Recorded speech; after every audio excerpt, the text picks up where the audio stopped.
Welcome in on this Friday morning. The weekend is almost here. Dwight, I see you saying Ty's late, isn't he?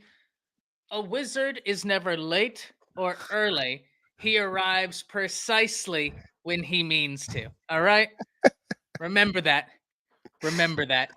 I arrive precisely when I mean to. But I That's hope you all are perfect. enjoying your Friday morning. Glad we can be a part of it. And thank you for allowing us to be a part of yours. Eddie, shout out saying you turned 20 yesterday. Happy late birthday, Eddie. I want to see some Sure. happy birthdays in the chat because it's a 24-hour rule, right? You got 24 hours before, 24 hours after. And it's still your birthday, my man. Happy you're in here. Ben G saying first, took him the brand. Thank you for being in here, Ben. We got Brazier saying the roll tide roll. Roll tide, Brazier. We're going to be talking about that. A guy we haven't seen in quite some time, J-Mir in chat. That guy's awesome. I fucking love that guy. Right. You know That what? That's a guy. good dude right there, man. That's a Make sure y'all strong follow name. that guy. That's a strong name and a strong profile picture, that is. Dude, jacked. Alexa, thank you for being in here. We're going to go around the table, let everybody introduce themselves before we dive into the topics today. Starting with the guy directly to my Yeah, you got it. You got it. There we go. There we go. We'll start with Jason, then go Jansen, go straight down the line. Jason Watkins with Hall of Fame College Football. You can find us at CFB-Pod on YouTube, and then also, everywhere you get your podcast, and on Twitter, it's JW_HOF. Hey, man, excited to be here this morning. Appreciate you guys having me in here. What's up there, Dez? Everybody? Jance, my man, how you doing? Doing all right, man. Doing all right. For the most part, a little ticked off from yesterday, right? Nothing to do with nothing to do with college football actions, but this is more betting purposes. Lionel Messi screwed me up, cost me $1,000 because he decided to miss 2 wide open goal nets. But it is what it is. Doing all right and just ready to talk to football as usual. So what you're saying is Messi made it messy. He made it messy. Yes, He made a messy day for you. he made it That bastard. Wow. Wow. I'm here all day, folks. I'm here all day. Jake, how you doing? What's up? What's up, man? It's cool, man. I love Friday Monday evenings, Friday mornings with the fellas, right? Fridays with the fellas, it's the best. Coach Ricks, what's going on? Jordan, what's up, brother? What's going on? Yeah, Bra Size Night. Yeah, that's always a good strong name. Coach J Mare, what's up, man? Good to see you. Good to see you in here. And just kidding. That was me earlier. Sorry, guys. Sorry if you didn't get that. I know I'm not as quick as Ty this morning. Just give me a minute. I haven't had that coffee. And Kneef, what's it? Kinafi. It was his birthday too, like 2 weeks ago. So happy late birthday. I didn't get to shout you out last time. Also, So Lynn. It was in December. Lynn Shaneyfelt was the 16th. Oh, man, Lynn did happy birthday. Yeah, you know what? Lynn, his dad was really close to his too. His dad, I think it was his dad's 84th birthday. It's pretty. I think they had like some birthdays all around. It was a good old time for everybody. You know what I'm saying? So, but what's up, everybody? I'm excited, man. It's the weekend. I get to roll out my show too. That's gonna be Very fun. nice. Woo! Very nice. We're all looking forward to that. Can't wait, man. Dwight. Mm-hmm. Like I said, Dwight, a wizard man. arrives precisely when he means to. Not before, not after, but precisely when he needs to. Coach Sean, the man, the myth, the legend. How you doing today? Little technical difficulties, but I feel it's okay. Internet, I feel like China's trying to hack me, but I'm okay. Just trying to get through it and try to see what the hell's going on with my internet. It's going crazy. But yeah, I'm here, man. Ready to talk some football. JMHO Sports Talk on Twitter. That's all it is. Just my humble opinion. And happy to be here with my bros. You know what's wild to me is China's out here trying to hack Coach Sean, and they have 0 SEC championships. Exactly. The goal to try and 0. hack in when you have 0 SEC championships. Get out of here with that. Get out of Don't here with please. that. MFers, dude. MFers. Chris, PG, what's happy up, you're in dude? here, my man. Even though you're a War Eagle, always glad Oh, to see you in here. here Hope he your day comes. is going Here he well. comes. But listen, we Right on got time. Oh, you know what? It's all huge. good. Yeah, no, listen. It's Chris all is the love. man. He's always He's always in here doing it. Man, it's all, yeah. Whenever we see all of them, it's all good, right? Yeah. It's all love. That's- But Yeah, my guys are here. huge weekend going on. Before we dive into the huge weekend, I do think it is pertinent to start with something that happened this week, right? And that is the one, the only Keelan Russell, Bro. Elite 11 MVP, right? Elite The 11 three-star? MVP. That 3-star guy? That 3-star guy, right? That 3-star guy going out there, winning Elite 11 MVP, going 19 of 25 during the 7-on-7 portion with 5 touchdowns, was second both day 1 and day 2 with Ohio State's quarterback, Tavian St. Clair. That kid's a freaking monster too now. Let me tell y'all what. Tavian St. Clair, I know that he plays at, and I could be wrong, but I don't think he's at like the super high level of Ohio high school football. I can't remember, but it doesn't matter, right? Like if you can play, you can play. Tavian St. Clair is a beast, man, a beast. And then he was out there showing out. You had the kid from A&M out there showing out. You had Deuce Knight, shout out to Deuce Knight, Oh, yeah, showing out. Deuce KJ Knight, Lacey looked real good out there. And y'all know, everybody on this panel knows, I'm a big, big, big, big KJ Lacey fan. I think that guy is super, super talented. Sperry was out there showing out. But through all of these talented quarterbacks, right? Through all of these talented quarterbacks, Keelan Russell brings home Elite 11 MVP. Now, if we look at the 24/7 Sports Composite, gentlemen, he currently sits as the number 38 player in the nation, the number 6 quarterback, and the number, what is it, 10 player in the state of Texas? Let me see if I have it here anywhere. The number 10 play. First and foremost, he did good the first day, PG. Mm-hmm. He He did. absolutely, because He I looked- was watching it. Yeah. Easy, don't be so harsh on him. Don't be so harsh on him, man. PG's not a Sperry fan. All good. We know who they're getting. We know who comes in 26. That's all that matters. Neilio with the 5 saying, good morning, fellows. Greetings from KC. Leo. Boom. Sinclair kid got robbed. Tavian. Well, the difference, the thing was, Chris, is whenever because I was watching the streams. Day 1, the difference between St. Clair and Russell in the accuracy challenge was like super negligible. Oh yeah. Right? Like super negligible. Day 2, it was kind of the same, where it was like super negligible. But day 3 is whenever Keelan Russell really showed out. And obviously, guys, I'm just trolling PG about the Sperry comment, right? I'm just trolling PG about the Sperry comment. That's just me having fun with PG. We ain't taking a 26 quarterback. No, y'all, PG's in here trolling as well. Yes, he is. Yeah. We're just having fun right now. Sperry did his thing.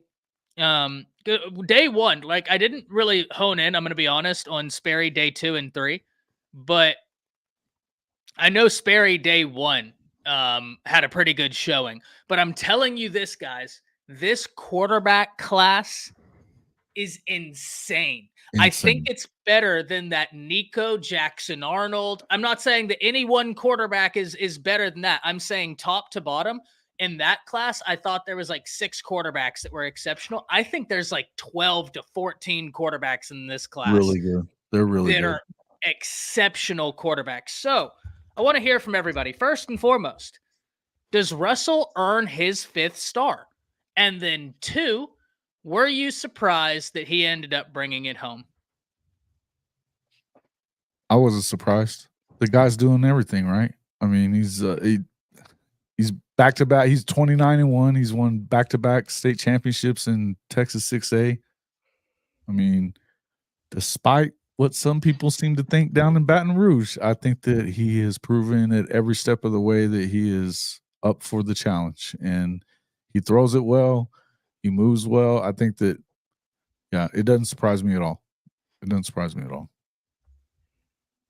Chance. Yeah. Well, no, unless you're well, listen, I'm trying to phrase this in the right way. So for us, it's not surprising because we actually follow it, and despite us not making nearly the salary of some people out there, surprisingly by getting the wrong information, and not just a certain individual, but a certain station that continues to get their wrong information about saying that a certain player is a three-star, despite almost every single recruiting metric out there telling you that he is a borderline 5-star player. This is not surprising to us. It probably would be more surprising for them. No, Russell is a beast. Russell is a beast, and he did every drill, every single challenge you could possibly think of. I think he went 19 for 25 on the 7-on-7 day 3 drills, over 5 touchdowns. He was incredible, right? It was no surprise to see what Keelan Russell can do with his arm talent. I know a lot of people compared him to a poor man's Jalen Murrow, again, another certain station out there that did it. But, again, I think for what he was able to showcase is that, yes, he has the accuracy. He's got the precision. He's got the pocket awareness and the pocket presence to perform under pressure. He performed every drill damn near almost flawlessly. And like I said, there was a lot of quarterbacks here in this, that surprised me. Ty Haywood, I know a lot of people are going to talk about Ty Haywood. Listen, man, this kid that's committed to TCU, he's got potential. That kid's got potential. What he was able to do in the 7-on-7 drills, in his accuracy, his arm strength that he was able to showcase, I'm telling you, man, that he's not going to be talked about by a lot of people. That he should be. He's a very, very Ty talented Hawkins kid. is a monster. Yep. Extremely talented kid. Like I said, St. Clair did his thing. The kid from Florida State, I thought did a really, really good job. Made a couple big mistakes, but he went 15 for 18. I love what he was able to kind of do there, and especially what he was able to do on day 2. I thought he did a lot better on day 2 than compared to day 3. Man, this is a very talented quarterback class, so it's not shocking for us. But again, if you simply just follow one team and your job is to bash another team, I guess you won't know as much possible. But no, it shouldn't be surprising for all of us to actually pay attention to a lot of these guys that perform to the Elite 11. Yeah, there's a certain somebody out there, I'm not going to name names, but is so deluded, it's ridiculous, continues to throw shade at a kid, and then tries to play I'm not shading the kid, and I don't know whether he's disingenuous or whether he genuinely doesn't get it. But it is a little bit frustrating whenever you have people who actually have conversations where they're not bashing kids, they're actually putting out facts, and we don't have the cushy income that he does just to lie. Right? Just straight up lie. And that's the part that's so wild to me. This is about as close to a compliment as we're going to get from Chris, right? Chris says if some of those kids that are supposed to visit Tuscaloosa this weekend canceled their visit, it will make me feel a little bit better. I hear you, Chris. I hear you. Don't get me wrong. It's a loaded weekend in Tuscaloosa, right? That's about as close to a compliment as we're going to be able to get from Chris in terms of Alabama recruiting. At least you were able to own up to it, Chris. At least you were able to own up to it. And that's something that we appreciate is your honesty, not the lies of what we had to hear yesterday. Yeah, that was ridiculous. Jake, talk to me about Keelan Russell. Will he get his 5th star? And were you surprised? The Elite 11 is an interesting competition, right? Because you have a lot of good coaches, a lot of guys who have evaluated talent for quite some time. Different scouts, different guys who work directly with quarterbacks. So I think it's because everyone gives out their different rankings, when this whole thing is said and done. Like you have one recruiting site say this and another recruiting site say this, and then you have the actual Elite 11 guys who do this. Like they are quarterback coaches. They look at every single aspect in detail you can look at. And not saying the other recruiting sites aren't on point, because they do a good job with their evals, you know what I'm saying? But I think sometimes you can get really locked in on a guy or maybe a few guys and miss out on like the rest, right? Because I think there's a lot of guys, and Brian, I see in here, Brian, what's going on? Anthony, what's going on? Anthony, you sure do ask a lot of questions. I will tell you that right now. Yes, You good ask questions. Yeah. He asks some good questions, and I like them. Except when you're like, me, can you please answer my last 5 questions? Always makes me laugh. Moon Rocket, what's going on? You swear, Jake. Marcus, I know. Hey, Larry Large, Kim, good to see you. Alpha Dog, Hacker Music, Mr. Renrico, what's going on, brother? Rico. Hey, good call in the other night on Coach Smook show. I liked hearing what you had to say. Ben G, man, it's good. Jacob, another Jacob, Des Garrett, Alpha Dog. I mean, a lot of people in here. Chicken, what's going on? So I just want to give shout outs to everybody. Sooner from SoCal, what's up, man? It's a rough to live in SoCal. I'm sorry, but let me answer your question. Sorry, Ty, I went off there for a sec. I think that Key Russ yes, will he get his 5-star? 100%. I think this competition. You look at the guys who get invited, you look at the guys who play, you look at where they rank before. You put everything together. I think he deserves to be at least at minimum number 1 or 2 quarterback in the nation, right? Like you won the competition fairly from the Elite 11 evaluators. Like you deserve that spot. Maybe the lowest number 3 as far as rankings quarterback wise. And then also with your bump in position, I do believe it's an easy yes. You get that 5-star, right? Like you went out there versus some very, very good talent. St. Clair did a great job. Yeah, Deuce Knight, great job. Julian Lewis, I was interested to see how he would do. Not as good as I thought he would do for a lot of the build up. Again, this is it's interesting because that camp circuit and like popularity contests sometimes I feel like play into some of the rankings. And I don't mean it's not a bash against like the ranking system or guys doing evals. I just think again, you get a name stuck in your head. I've brought this up before. Is like if you close your eyes and I give you repeat 5 times, find something green, find something green, find something green, or I just say the color. When you open your eyes, you automatically find something green that you didn't even know was there, right? And now I say find something red, and you have a hard time finding something red. Now, if I reverse that, it's the same thing. It's repetitive when we put it in our minds over and over and over of something that we see consistently. It's easy to lock onto that and be like, okay, this is what I'm seeing, and this is I can give into this like kind of again this kind of popularity. This is the focus. So that camp circuit, you see that a lot. Social media, you see it a lot, right?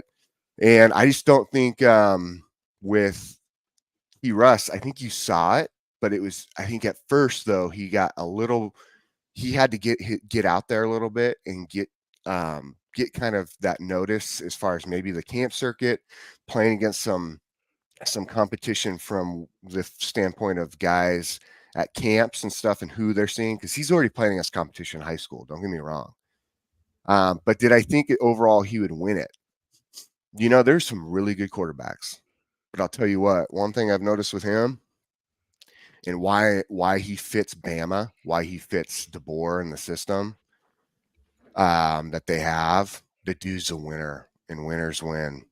In the end of the day, they're going after winners. The guy, look what he's done from a standpoint of his career just in high school already at the level in high school. They can say about 7-on-7 all you want to, but in the end, he's got 2 6A state championships in Texas to back up that performance that he had at Elite 11. So probably should have already had that 5th star. I mean, I feel like 391 in high school. So seriously. I mean, at least get him close to it, right? In the points, in your score, And so, and now he definitely deserves it. But winners win. I tell you what, if you find talent with the right character who know how to win. I had this conversation with Coach Al Sanders yesterday on the phone. There's guys just have that it's just a thing, dude. It's like that DNA. Like guys know how to win on all aspects of life. So any situation you go into, you automatically have a leg up from a mental standpoint because you just don't know how to lose. It's just not in your thought process. Those are the dudes that take you to national championships. Those are the guys who end up winning Heisman's if they do it correctly, right? But those are the guys in the end. Here's the thing: Heisman's are great. Like, those are super cool. It's an individual based award. Let's be honest. You know what? I would rather have a team full of guys who want to win championship after championship every year and dominate their competition than one guy who just wants to win the Heisman. Now, don't get me wrong. He did say his next goal is to win the Heisman, but I don't think his mindset is just about him. If you listen to I reposted something on Twitter. Someone made a really good observation. And I think it was Inside the Tide Recruiting made an observation. He said, "Hey, did you see him in the 7-on-7s when the guy dropped the ball?" And Key Russ said, "It's all good. It's all good." Like, he's building the guy back up. The guy is a clear drop. It's not like he overthrew him. The guy just took his eyes off the ball. It was day 2 in the accuracy challenge. I think he went 15 of 20, and 4, because I was watching it, 4 of them hit the wide receivers right in the hand, and bad drops. Bad drops. Like, dude, you know what that means? That all it means is he basically went 19 for 20. Like, they shouldn't even count that against the guys. That's messed up. But so as I understand it, there's like a subsidiary rank.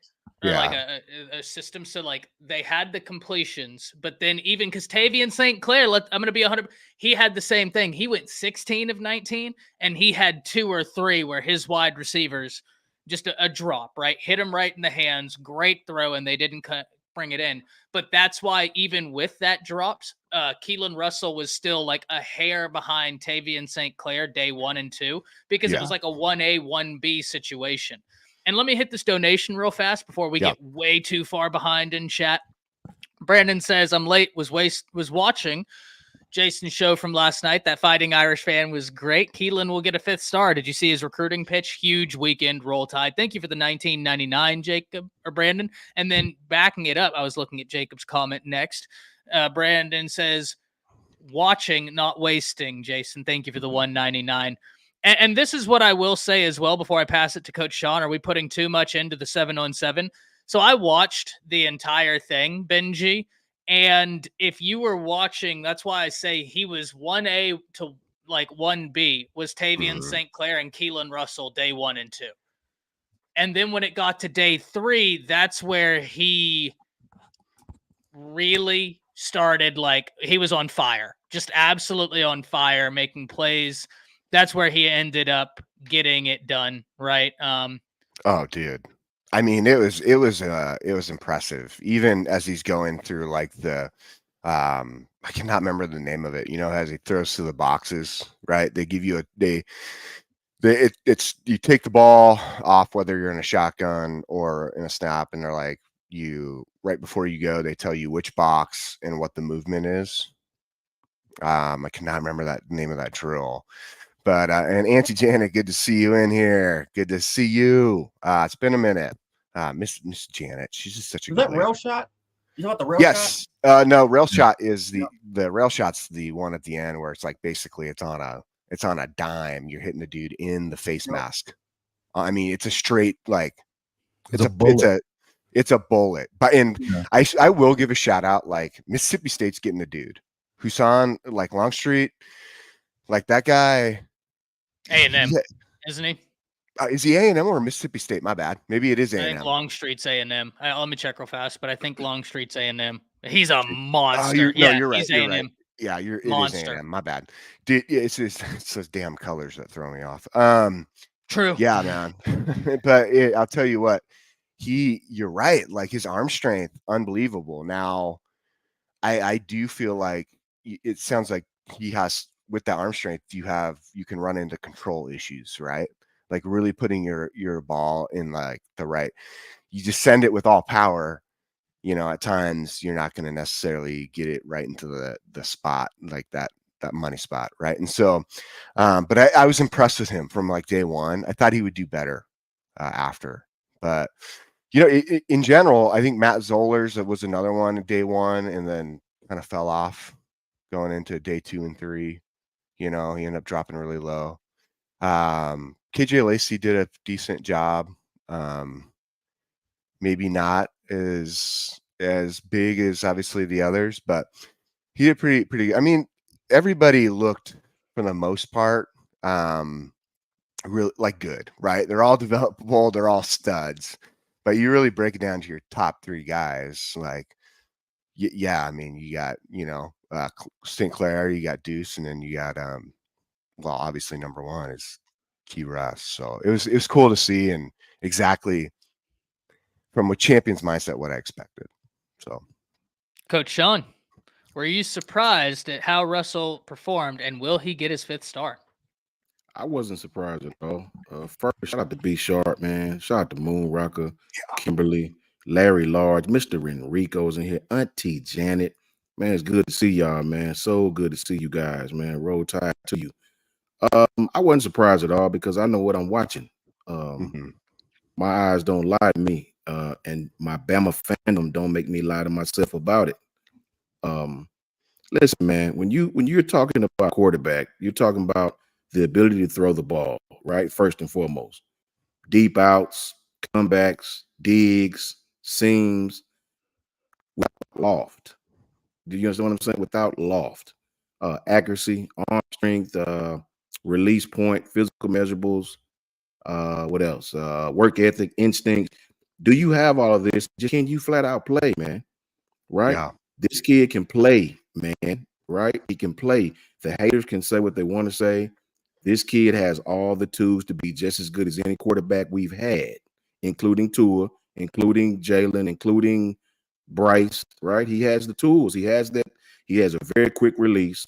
He played against top-notch competition, just like Bryce did. Right? The system fits what he likes to do. The kid can play, so it does not shock me at all. I was interested in seeing how would he do against other top-notch competition, and it is Elite 11, right? But the competition aspect is what I wanted to see. How do you perform under pressure? You know, with cameras in your face, with coaches everywhere, against other kids with egos just as big as yours, and Keelan was the best. So no, it doesn't shock me at all. That kid has all the tools to be great. You put him in this offense.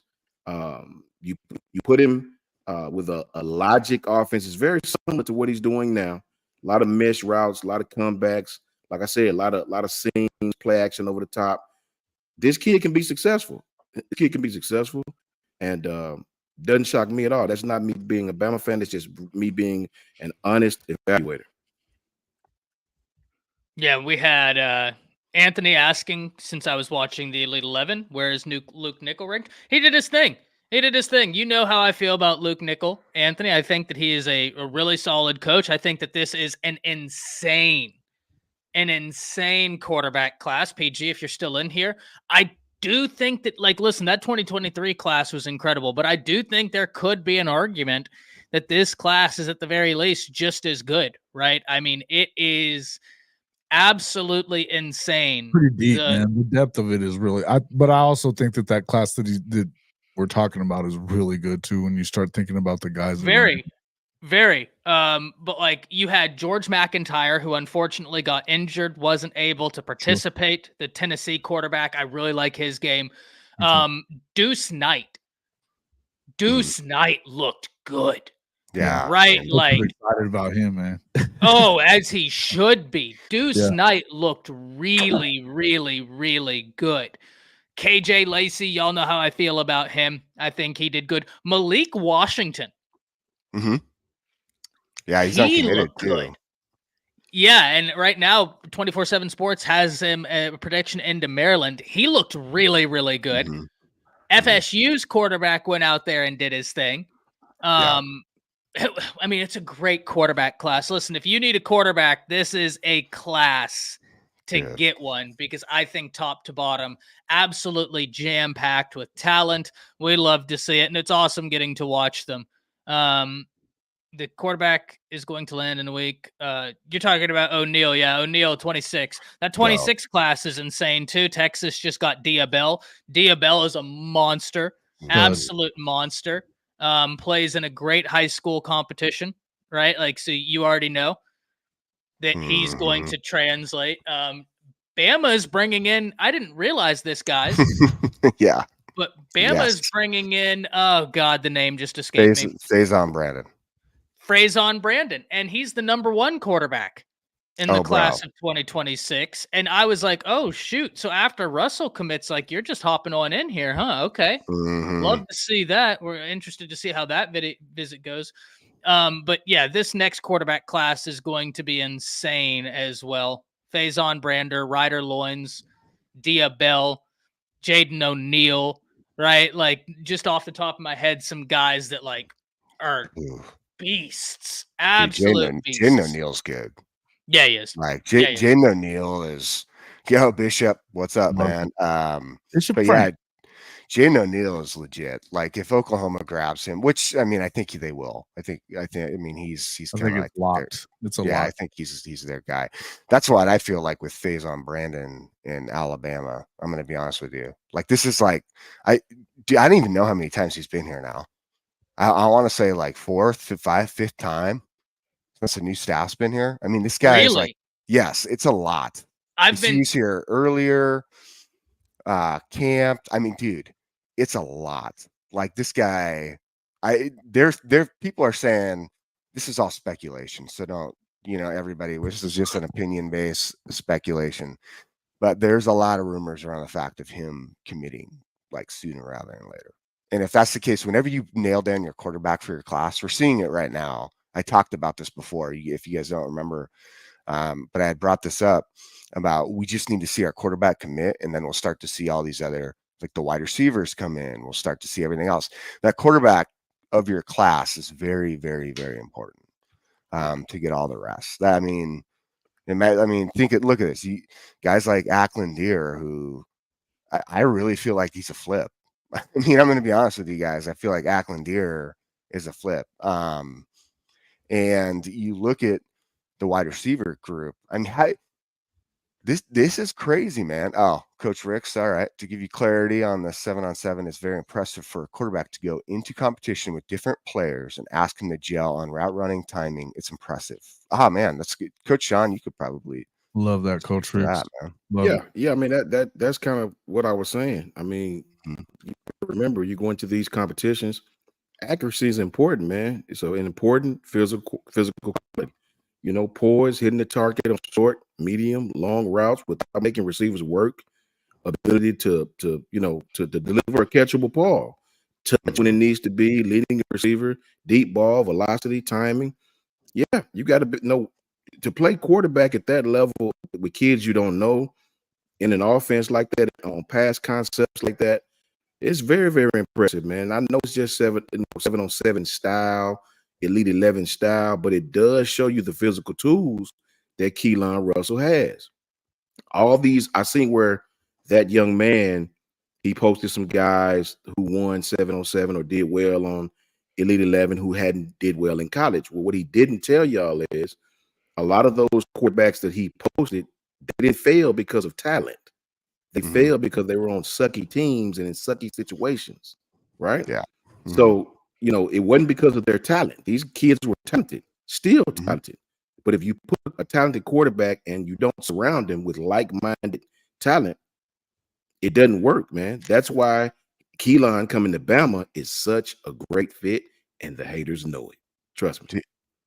And it's funny you bring that up about that, like surround them with talent, right? Like guys and scheme too. Scheme too. I mean, well, and that's what I was just gonna say, Ty, is like think about this. Think about the level of athlete like some of these guys are, especially at the quarterback position. They are very, very in tune, but they're also super smart, right? They're super smart. They develop some of these guys develop so fast that can the coaches keep up? Interesting to think about, right? Like when you bring in a kid from a developmental standpoint, especially at quarterback, that do you have coaches in place who understand the speed of progression of each guy, right, in their development? And if they see that progression inching closer and closer, right, to their knowledge level, because hey, just because you coach college, I mean, nobody's the smartest dude in the world, right? Some guys have better styles and better understanding of how to coach somebody than others, right? I mean, it's just the way it is. There's always someone better.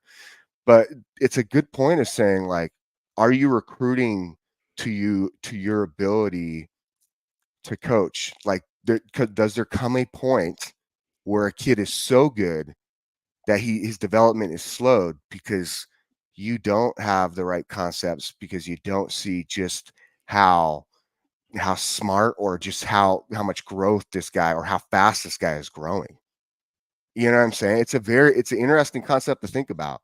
You're not trying to dig on coaches, but the truth is, how do guys that good go to places, and then you're right, they don't end up, maybe as people want to say, at the level they are expected to end up. Now there's a lot of other factors into that. It's not just coaching, but it is plays a part. And I think that's why I have to give so much credit to, like, Kalen DeBoer and his staff. I mean, Nick Sheridan. Like, I think they are. Everyone wants to talk about Sarkisian being like a quarterback guru, Lincoln Riley, quarterback guru. Like, they're really, really good. And I'm not taking away from how good they are, because they are really good at their quarterbacks. They're great at developing. But man, I just think, like, Kalen DeBoer and Nick Sheridan are like on another level, man. I really do. When we talk about Lincoln Riley is a quarterback wizard. Mm-hmm. Like, he is incredible at developing quarterbacks if they fit his scheme. Yeah. Right? Like, if he's very True. scheme based, if they fit his scheme, he's awesome at developing quarterbacks, right? Like, there's been nobody else who has the draft acumen at the quarterback position Lincoln Riley has in history of football. Nobody else that has the Heisman acumen Lincoln Riley has at the quarterback position in the history of football. That's fair. Hasn't happened, right? And if it was one of those things where he can't do it and he's lucking his way into it, my question would be, so how come nobody else has lucked their way into anything comparable? Right? Like, he knows what he's looking at the quarterback position.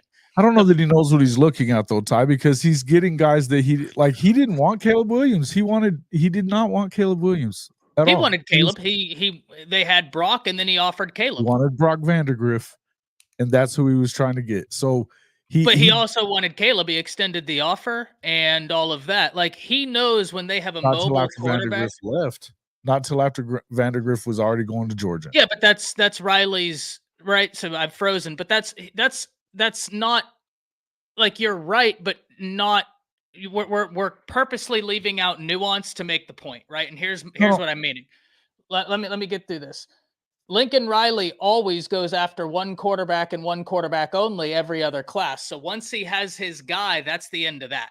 Right. So, like, yeah, of course it makes sense that he was going to be on Vandegrift. And then after Vandegrift flipped, it was like, okay, now we go to someone else, because Lincoln is notorious for a one quarterback every other class type mentality. Right. So, like, that makes sense. But when he gets the guys that fit his scheme, there's a reason why Spencer Rattler didn't work in Lincoln's scheme. Right. Because that's not the type of quarterback that will do it. Juju, that's the type of quarterback that works in Lincoln Riley's scheme. Caleb, Baker, Kyler, they all work. That's why Spencer was so successful at South Carolina, because it is what it is, right? But, like, whenever he identifies a quarterback that he likes, dude's very good at getting it done. I mean, I think that's true. I think he's great at scheming. I don't think he's the best developer, though. I mean, to me, Caleb Williams regressed last year. He was running for his dear life. He was reading half the field and running all the time. To me, that's because their offensive line was bunk. Yeah, right? They were stopped. Like, I don't think that's Caleb Williams. That's not Caleb Williams. Like, Caleb Williams still put up numbers, though, right? And he still is it. But granted, he's a player. He's a great talent. I'll put it like this: if they didn't have Caleb, they'd have lost a lot more games. So it's not that Caleb regressed; it was that Caleb had to play hero ball. Playing hero ball will make you look far more suspect than you actually are, because you're not doing principled things. You're not going through progressions like you would hope. Whenever you have to play hero ball, all conventional wisdom goes out the window, and you're just trying to make hero plays to win a game. The thing about that I've never understood the whole last year, though, he had, what's his name? The kid from South Carolina, the running back. He was the number 1 ranked running back in the country, and he was getting less than 10 carries a game, and he was averaging 8 yards a carry. So he could have helped him out in a lot of situations where he didn't. But at running back? By running the ball a little bit? Yeah, Well, it was. Yeah, but that doesn't that's coaching. That's like your coaching scheme. Right. We're talking as like far as- development here. but you never even saw him getting easier passes and stuff like that. And this is something that Teddy Lehman and those guys have been talking about too. That what you noticed if you're watching these games, you would see that there was never an easy couple of slant routes that, that third step, you're getting the ball out, and Coach Sean, I being an offensive guy, sometimes you got to help your quarterback out a little bit. And it didn't seem like he was doing that. The other thing is they read half the field. I don't know that Caleb went in knowing how to read the whole field and ready. I mean, look, talent-wise, there's no two ways around it. He was the number 1 guy. No two ways around it. But he wasn't the same guy as he was the year before that. No, Sean, he absolutely no. See, this is where I disagree, Sean. Sean says Caleb wasn't able to play hero ball last year. Caleb was playing hero ball last year. And that's where there's this notion of regression. Because if Caleb didn't pass for 500 yards, they were losing the game. If Caleb didn't do everything, they were losing the game. Right? He was playing hero ball last year, and this is something I talked about in Bleacher Report notoriously, and that's why I didn't have faith in USC. That was one of the biggest criticisms. That was one of the biggest criticism in the scouting report was that last year he wasn't able to play in structure, in the phase of structure as he was accustomed to. Matter of fact, his junior year they expected him to even to significantly improve in terms of playing in structure. Because that was a criticism going into his junior season, and so they saw that it was like there was a couple of scouts that were like they had like a negative grade on him, and well, not in terms of escaping like top 10 value, but there was a reason why Drake May was first. Drake May was first for a lot of people besides Caleb because they saw that Drake May was able to play a little bit more in phase, a little more structure compared to Caleb was. Yeah, I mean, I think it's an interesting, for sure, like argument, like because there's so many factors that play into it. You know what I'm saying? Like that's the thing. Once you get on the field, there's so many other factors. Now your development. There's interesting comments right now from everybody regarding like the development side. Like Adam, you're saying we give too much credit to coaches. Good to see you again, Adam. It's been a minute. And other people have said he, based on this, he was not at this level because of just his play in general, because he didn't continue to develop. I think there's a lot of factors, right? You have to look at the player's mentality. Where is he mentally growing? Because this game is not just about like, yes, the physical aspects are huge. That's what we see. But there's the mental aspect. Coach Sean, you can speak to this a lot. The mental aspect of the game is really, I mean, it's huge. I would say it's even almost more than the physical aspect, because if you have guys who are mentally sharp, they can outwit the physical side a lot. No doubt. Because when you get to a level of college, like everybody's good. Like not one guy. It's all who progresses faster mentally, right, in the game. And who has a higher ceiling in the game. Yes, there's still things you can develop for sure, mentally or physically, but mentally it's a big deal. And that's where I think with Adam, with your comment, I do credit coaches a lot, because in the end of the day, a lot of these kids, high schools are getting better about getting kids more in-depth training to the concepts of what they're doing, instead of just telling them a job and then going to do it. Right. I will say there's a lot of schools now today where we're seeing kids coming way more advanced, because definitely coaches have done a better job of training these concepts and really breaking down the whys behind what you do, so you see the big picture and then understand your role. Right. And then the technical aspects of it as well. Like 7-on-7, I'm going to be honest, if I want to evaluate a DB, especially a cornerback, I do want to watch 7-on-7s. Why would I want to watch 7-on-7s? Because guess what? The quarterback's not being pressured. All right. The quarterback is not going through, there's no crazy game atmosphere. It's just straight. Like, we get to really see the kid's total skill set. That skill set does not just come from being an athlete. It's, yes, is it part of it? 100%. But a lot of that comes from coaching, because you just don't walk out there and understand how to play like defensive back. There are a lot of little nuances to defensive back that people, I think they watch it and they're like, oh, you just drop back into coverage, wait for the ball to be thrown, and hopefully you're fast enough to get there. Well, hell no, that's not it at all. I will tell you, it is a science. There's a lot of nuances, and that's honestly each position. You know what I'm saying? Like, each position. So, coaches play a huge, huge role in the development of somebody in the long run. And I do think, obviously everyone has their take. I don't think Lincoln Riley is the greatest like overall coach, right?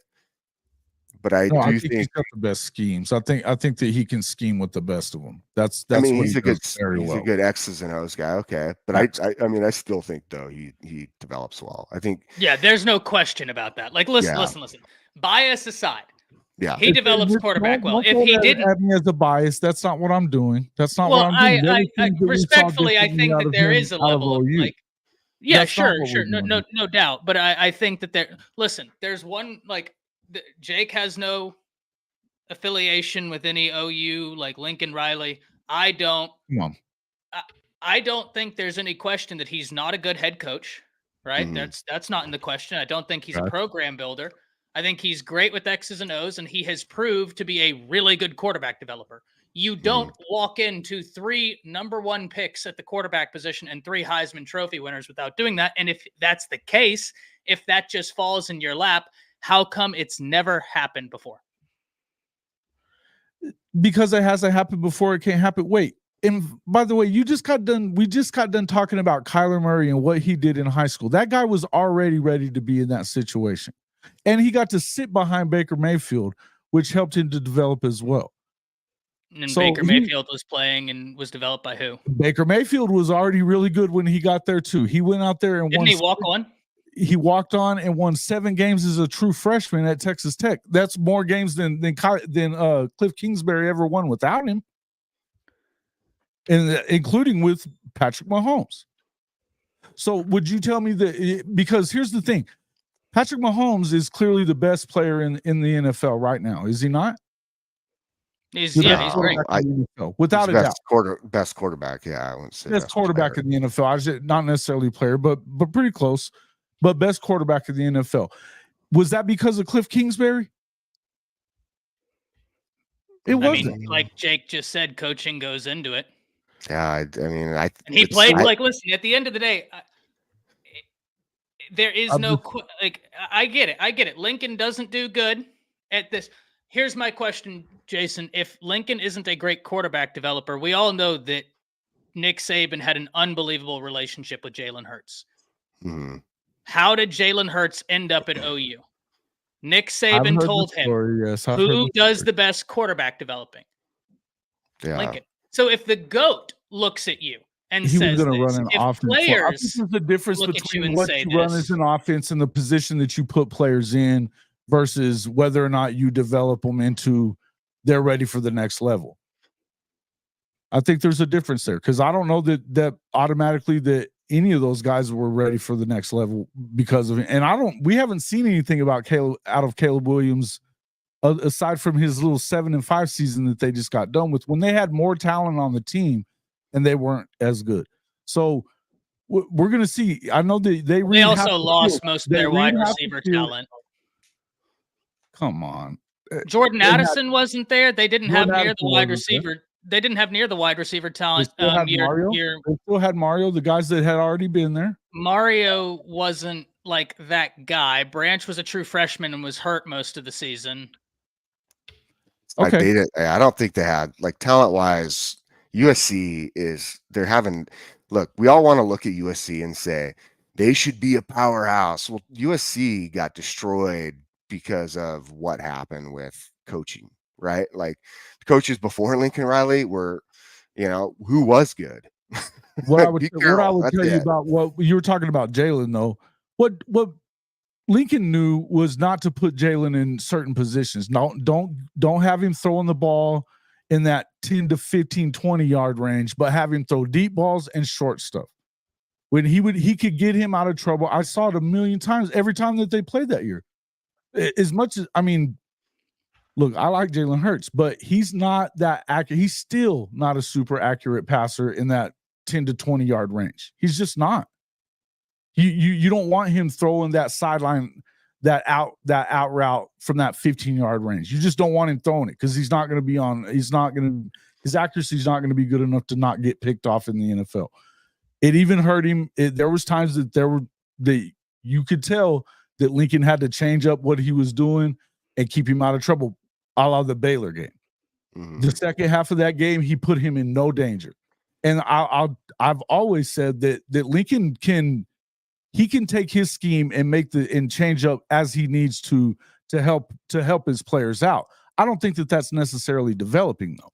That's doing what's good for that player. And I think that a lot of coaches don't do that, putting their players in a great position all the time. One thing I've always said that Lincoln is that guy when it comes to what he can do with his scheme, getting guys open, knowing where it's gonna work out and making the game easier. What we didn't see last year was that where he didn't make the game easier for Caleb last year. And that was questionable for me because it's the first time I've seen him not do it. I hear you. I think he tried, but I also think that there's multiple factors. One, Washington was much better. Dan Lanning was in his second year. Oregon was a much better team. The pack as a whole was the best we've seen it in years last year. I mean, it's probably the best we've seen it in maybe a decade plus last year, top to bottom. And I still maintain they don't have a ton of talent on that team. And we can say they got this cat from this team and this cat from this team. Those guys are buried on the depth chart.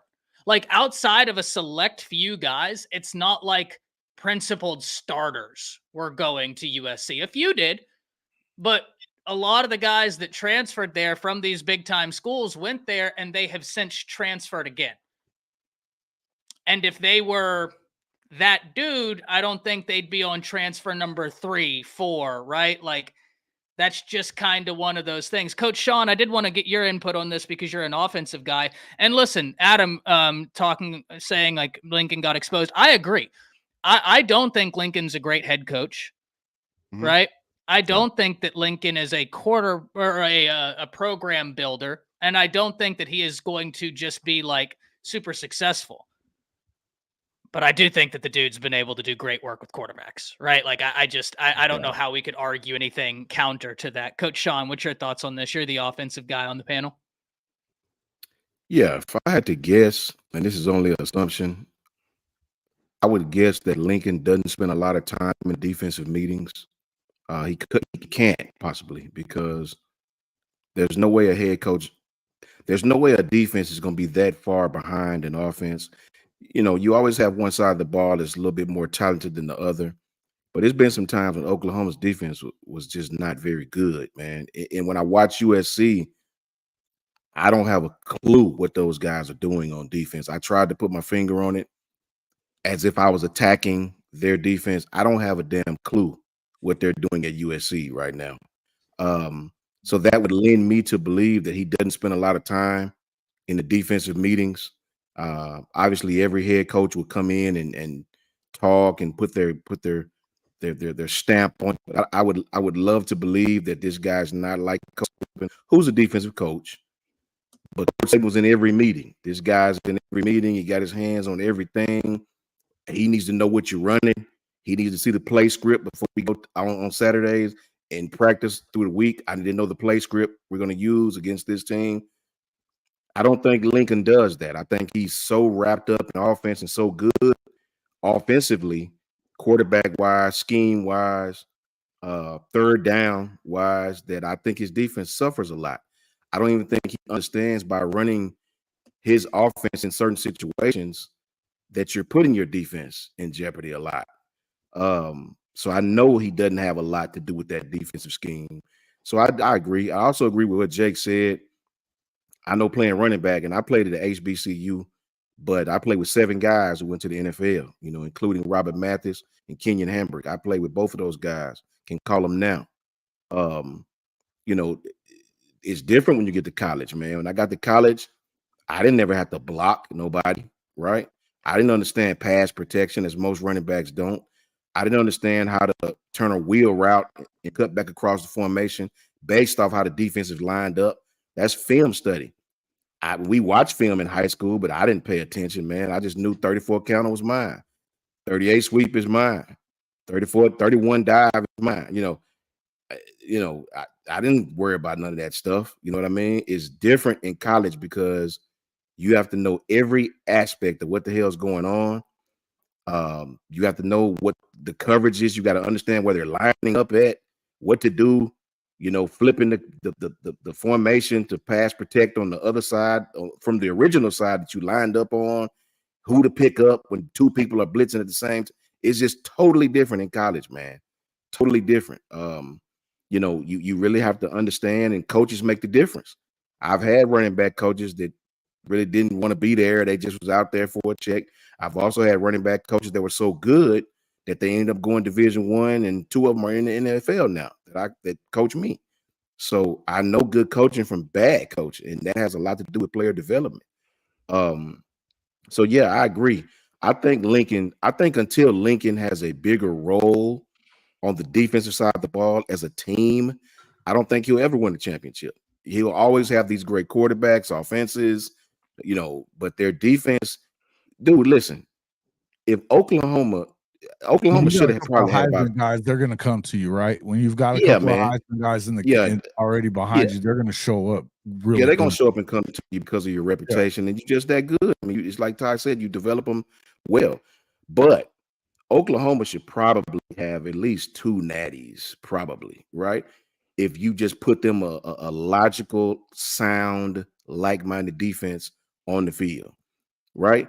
I can remember Oklahoma doing very well with Jalen Hurts, man, and LSU just destroyed them. Like in the first half, I was like, what? Like they were lost on the defensive side of the ball, and Burrow and them wasn't doing nothing special. They weren't doing anything different. Yeah, this is the same thing they've been doing all year long. Yeah. So until Lincoln, to me, really, really, really not hires great defensive coordinators, he'll do that, but he has to be, as a head coach, he has to put that accountability. He has to be, you know, I hate to say it, but you almost got to be damn well be a micromanager to your defensive coordinator to create that type of environment with your program. Until he does that, he'll always have great quarterbacks, always have great offenses, and the defense will suffer. Well, he's in a league now to where if your defense is not very good, you're gonna struggle. So yeah, you didn't want to come to the SEC, but you're in the next conference that can expose you just as well on the defensive side of the ball. Now he'll score points with the best of them. But as I always say, guys, can you stop another team, especially late in the season? You got to be able to play defense in the SEC. You got to be able to play defense in the Big Ten. Yeah, and Sooner from SoCal says, Ty, if you don't have good culture, you're not going to be successful. Listen, I agree. There's a reason why last year, week 0, whenever USC was playing, I stated, whenever I had USC fans asking me, Ty, or can USC win the pack and make a college football playoff? I straight up said, no, they're not going to. And here's why, right? Because they're not a complete team. You have to have a defense ranking right here. So I agree with you. I don't think that he's going to be successful. And I have maintained that thought process for going on 3 years now at USC. I don't think he's going to be successful, not without massive sweeping changes. I'm just speaking to his offensive acumen and quarterback development, right? That's where I'm like, okay, well, that's the one area of Lincoln that I can't question, because he's proved to be really good at both of those things. Head coaching? Absolutely not. Can I say this, Ty, real quick? Yes, sir. If you put Kyle Whittingham at USC, that team would be a playoff team within 3 years. Yes. Already. Yep. Absolutely. Yeah. Kyle Whittingham is one of the most underrated coaches. Absolutely. Yeah. He's that dude. Kyle Whittingham is that dude. Yeah, and someone said Lincoln is an offensive coordinator, nothing more, nothing. I agree with that, right? Like that's true. I don't think that like he is going to be successful. I mean, Right, Lane is at similar all. to that. Lane is very similar. I love Lane. I wanted Lane to be our head coach, but Lane is not the defensive micromanager. He's just not. You know, Well, but your offense is going to be good every year.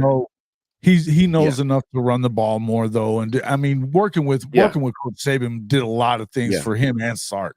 There's no two ways around that.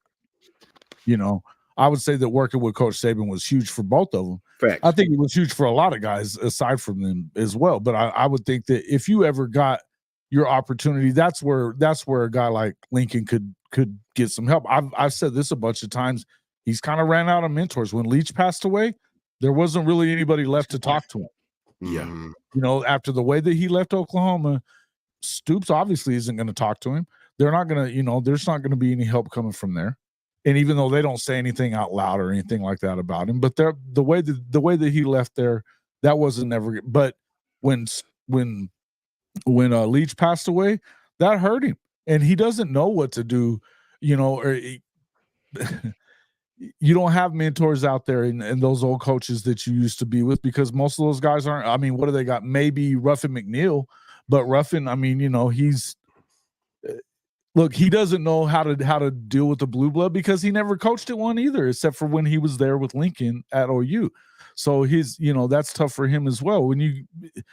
I've always said that I think that that's the thing is you brought in guys that you were used to from Texas Tech. Coop talks about it all the time on the show, on their show, on Unfair Sports, about how it was Texas Tech North at Oklahoma because they weren't able to, that all they did was the same thing. You bring in a guy like Grinch that doesn't know what the hell he's doing. He did great where? At Washington State. They ran his ass out of Ohio State because that was not what they were used to seeing on their defense. And Coach Sean, you just said, I don't even know what the hell that is, right? Yeah. They coached at Oklahoma, and now they're doing the same thing at USC as they coached the same way that they coached at Texas Tech, with you can't get the big guys in the trenches, so we're going to do it this way with Speed D, right? He never bothered to learn that you can do it different at a place like SC where you can recruit like that, or a place like Oklahoma where you can recruit like that. He's made the excuse of, well, you can't recruit like that he said you can't recruit elite players to Norman anymore, particularly on the defensive side. No, you can't. Everybody else could. You know, and it's the same thing that we're seeing at USC now. That's the problem with Lincoln, and it's sad, but really, I mean, who do you have to depend on, or to be able to call and bounce things off of, that are going to be able to give you a real answer? You know what I mean? Because if you're a good friend of mine, I expect you to be honest with me. You know what I mean? And tell me you're screwing up, man. We need you to be, you know, and coaches do that. They coach each other. So to me, I think that was the whole deal. He's not in a good situation to where he can really take that next step unless he takes a step back. And I think that's probably why you're probably not going to see him at SC. He doesn't have a foundation, and that's the biggest problem with Lincoln Riley. Lincoln Riley doesn't have a foundation, whether it's from his coaching staff, or whether it's or from a recruiting standpoint, and from the players. You know, when he was at Oklahoma, I mean, he was gifted the foundation. He had a set of players that were going to be there for the next 2 to 3 years, regardless. Yes, he had guys like Mark Andrews, and like those guys leave after his 2017 year, which was arguably probably the best offensive team, you know, with the exception of 2019 LSU I've ever seen. A team that arguably, if they would have beat Georgia, I'm sorry, I'm a Bama fan, they would have won the national championship. They would have won, because Jalen Hurts would have been the starting quarterback for that entire time, because Oklahoma's defense was bad enough, and Jalen Hurts would have performed. But let's be honest, they would have won. I've always said this. But he just doesn't have the foundation from a recruiting standpoint, from a coaching standpoint. And, you know, like we said before, Jess, I don't know if you heard about your latest commitment in Marcus Harris. He didn't get an offer from Lincoln Riley. He did. A modern day kid, a person that's from modern day, he didn't receive an offer. And again, Chuck McDonald and I think it was one more cornerback that got offered, but he didn't get an offer. and that's the best receiver on that team, a 4-star. So, I mean, he doesn't know what he's doing. He doesn't have the right pieces surrounding him to really advise him, to tell him, what are the best possible decisions for the program? What are the best possible decisions for the players that are right now on your staff? And the biggest issue was with Lincoln Riley was that you brought in a bunch of players from different universities that were only going to be there for about a year. Like a lot of the kids that he brought in a couple seasons ago that probably would have still been playing now are gone. They either, they've either declared for the NFL draft or they've transferred elsewhere. So from a high school recruiting standpoint, he has failed. Well, at least so far he's. I mean, right now he's doing okay right now. But I mean, he there is no reason why, especially with what we heard, where he's crushed a lot of the relationships from a lot of these not just Southern high school teams, a lot of the Northern California teams like Folsom and De La Salle and all these others like Venice, all these other schools, they want nothing to do with them.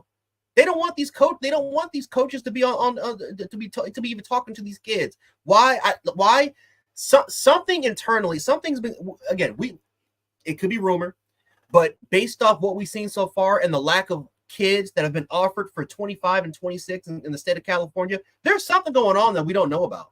There is something going on with Lincoln Riley and his recruiting staff that we simply just don't really know about. And the foundation is in pieces. The foundation is in pieces, and until he resets and he tries to figure out, okay, we got to take it one step at a time. We got to restart this thing over. Maybe admit to the athletic administration, listen, we're not going to win 10, 11 games next year. The next 2 to 3 years, we got to take it one step at a time, because we may not get to where we want to be at for maybe another 2 to 3 years. Because simply my way of doing things in terms of bringing in other players and from different universities from the portal and recruiting outside of the state, it's ruining the relationships that I have in state right now. And I'm sitting on a gold mine. It's like with what's his name, Brian Kelly. It's like what Brian Kelly did with LSU. What happened during that first year when he was in the state of Louisiana? He didn't get anybody everywhere else.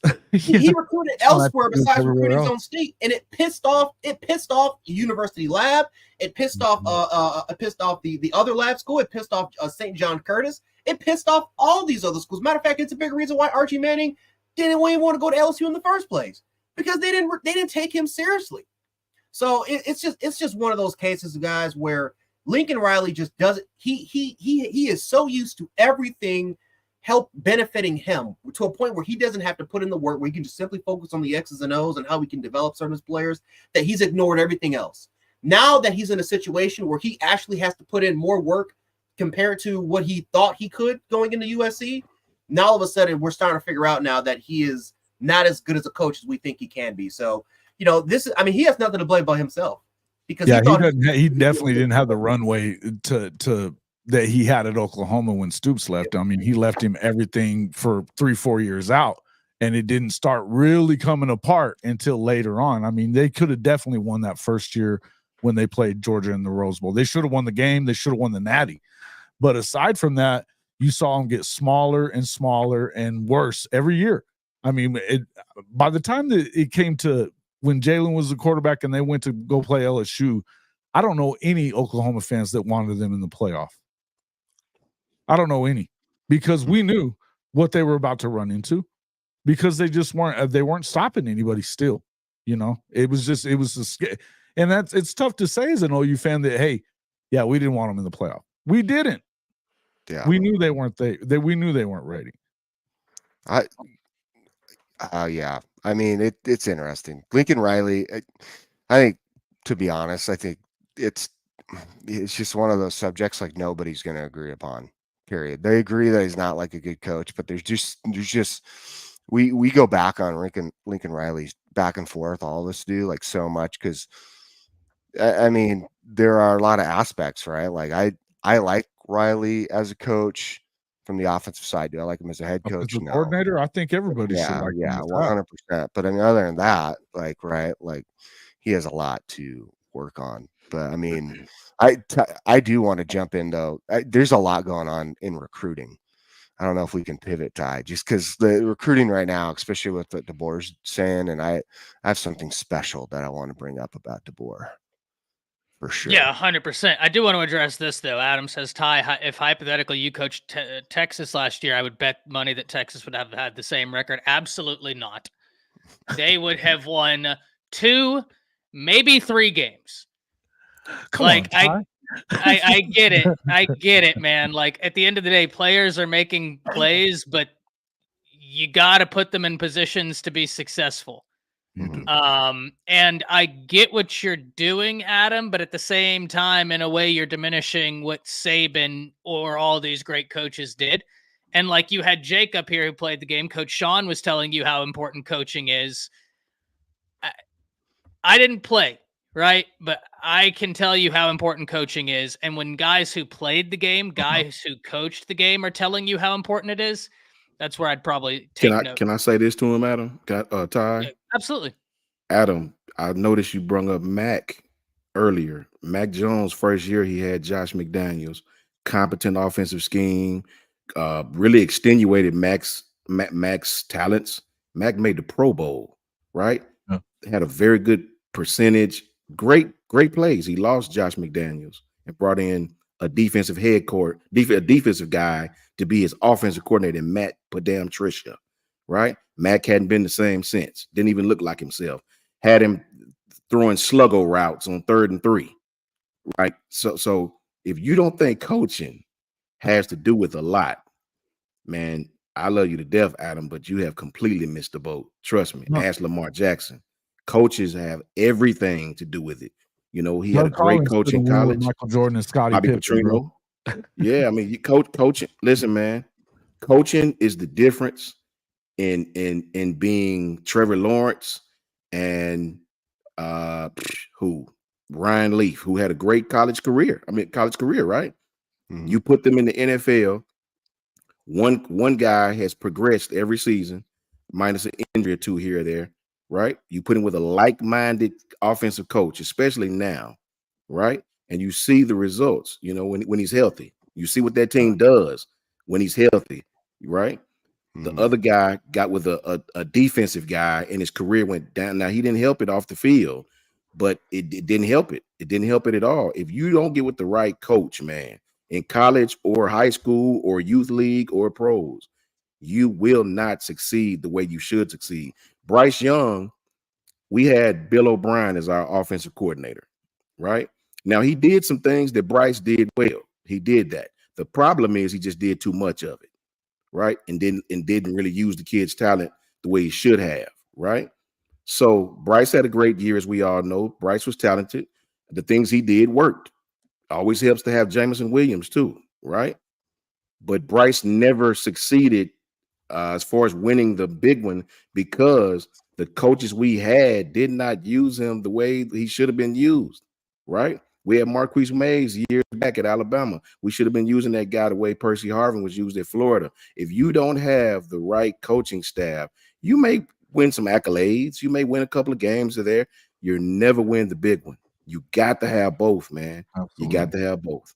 And Lastly, I'm done. Go ask Joe Burrow about coaching. No Mhm. shit.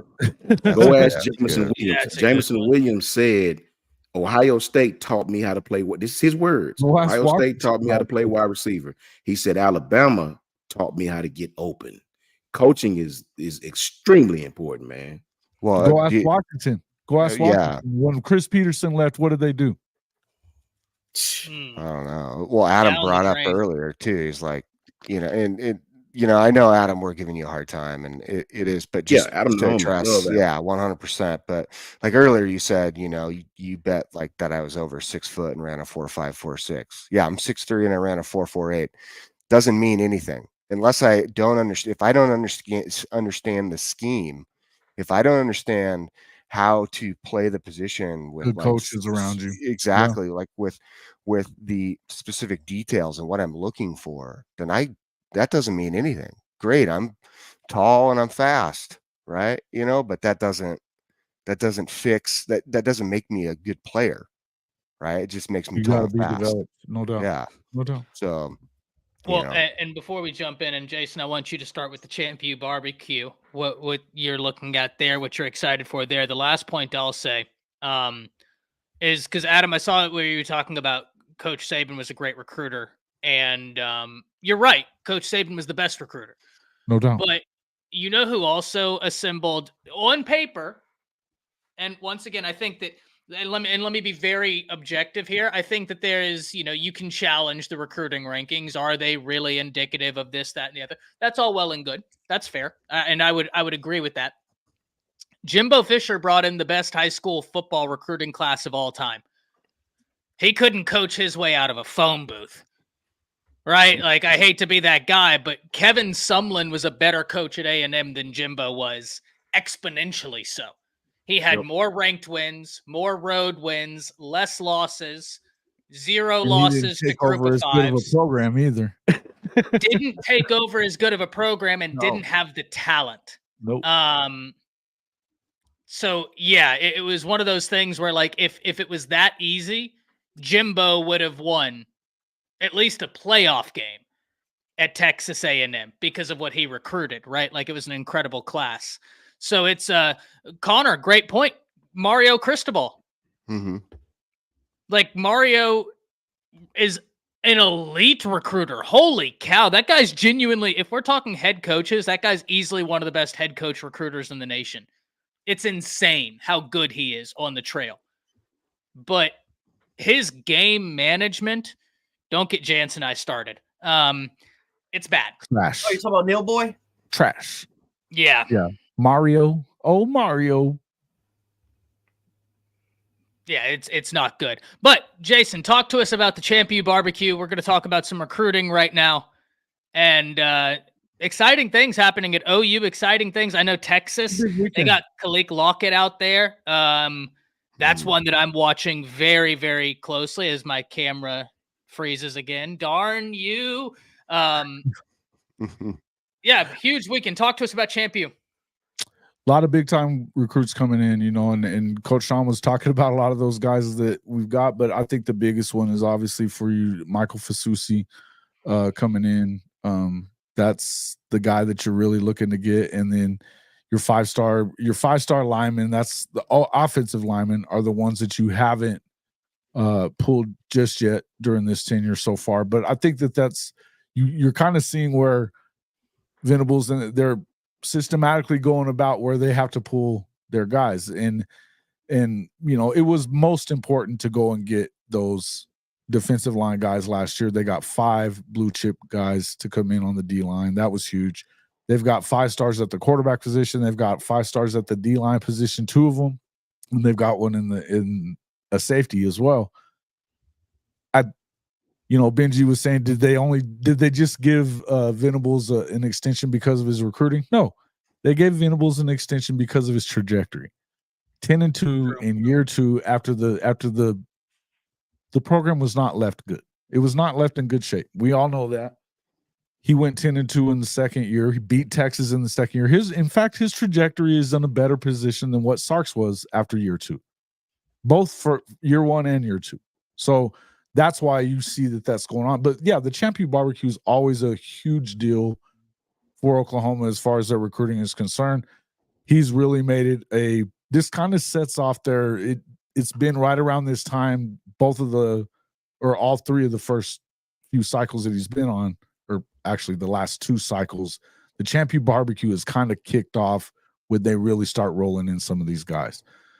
It was after the Champion Barbecue that you got Jackson Arnold in the first year, and a lot of those guys from the top 100 on the defensive side of the ball that they ended up getting, guys like Lewis Carter and Makari Vickers, guys like that, on the defensive side of the ball.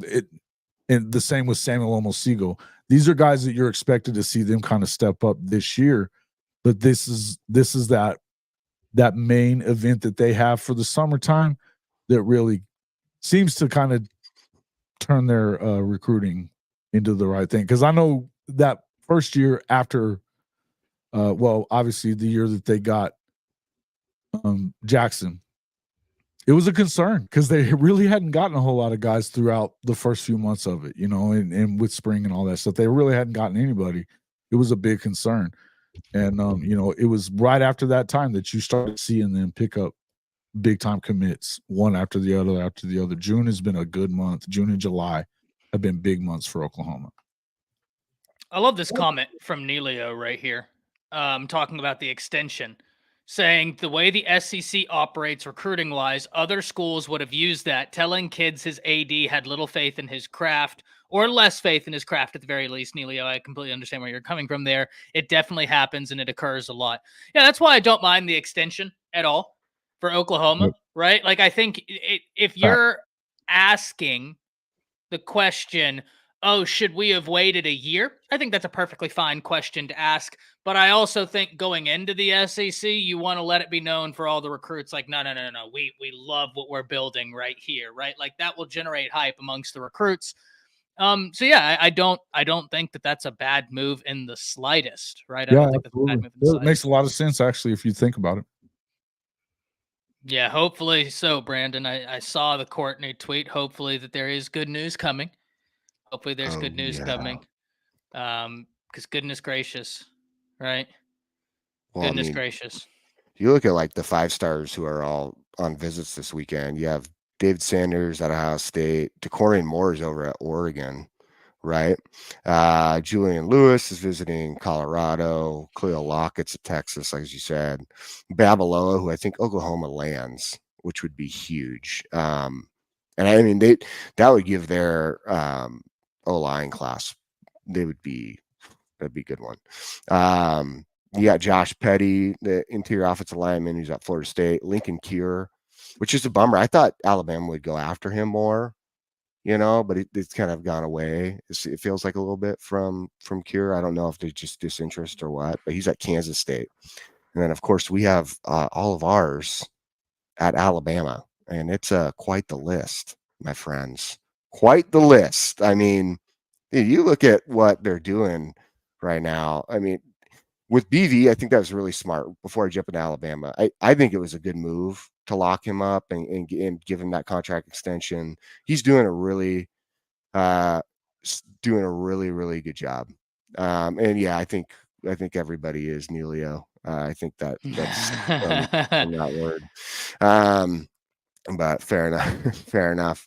Definitely. Yeah, I get you. But he's doing a great job, and I do think it helps with recruiting. You establish him, you put him in place. People feel good about that. As far as a contract wise, I like it, and I think BV deserves it. I think you're going to see again. I've said it many times. Oklahoma is the dark horse of the SEC for this year, and they're only a dark horse due to maybe year one and just seeing how they go about everything right in the SEC.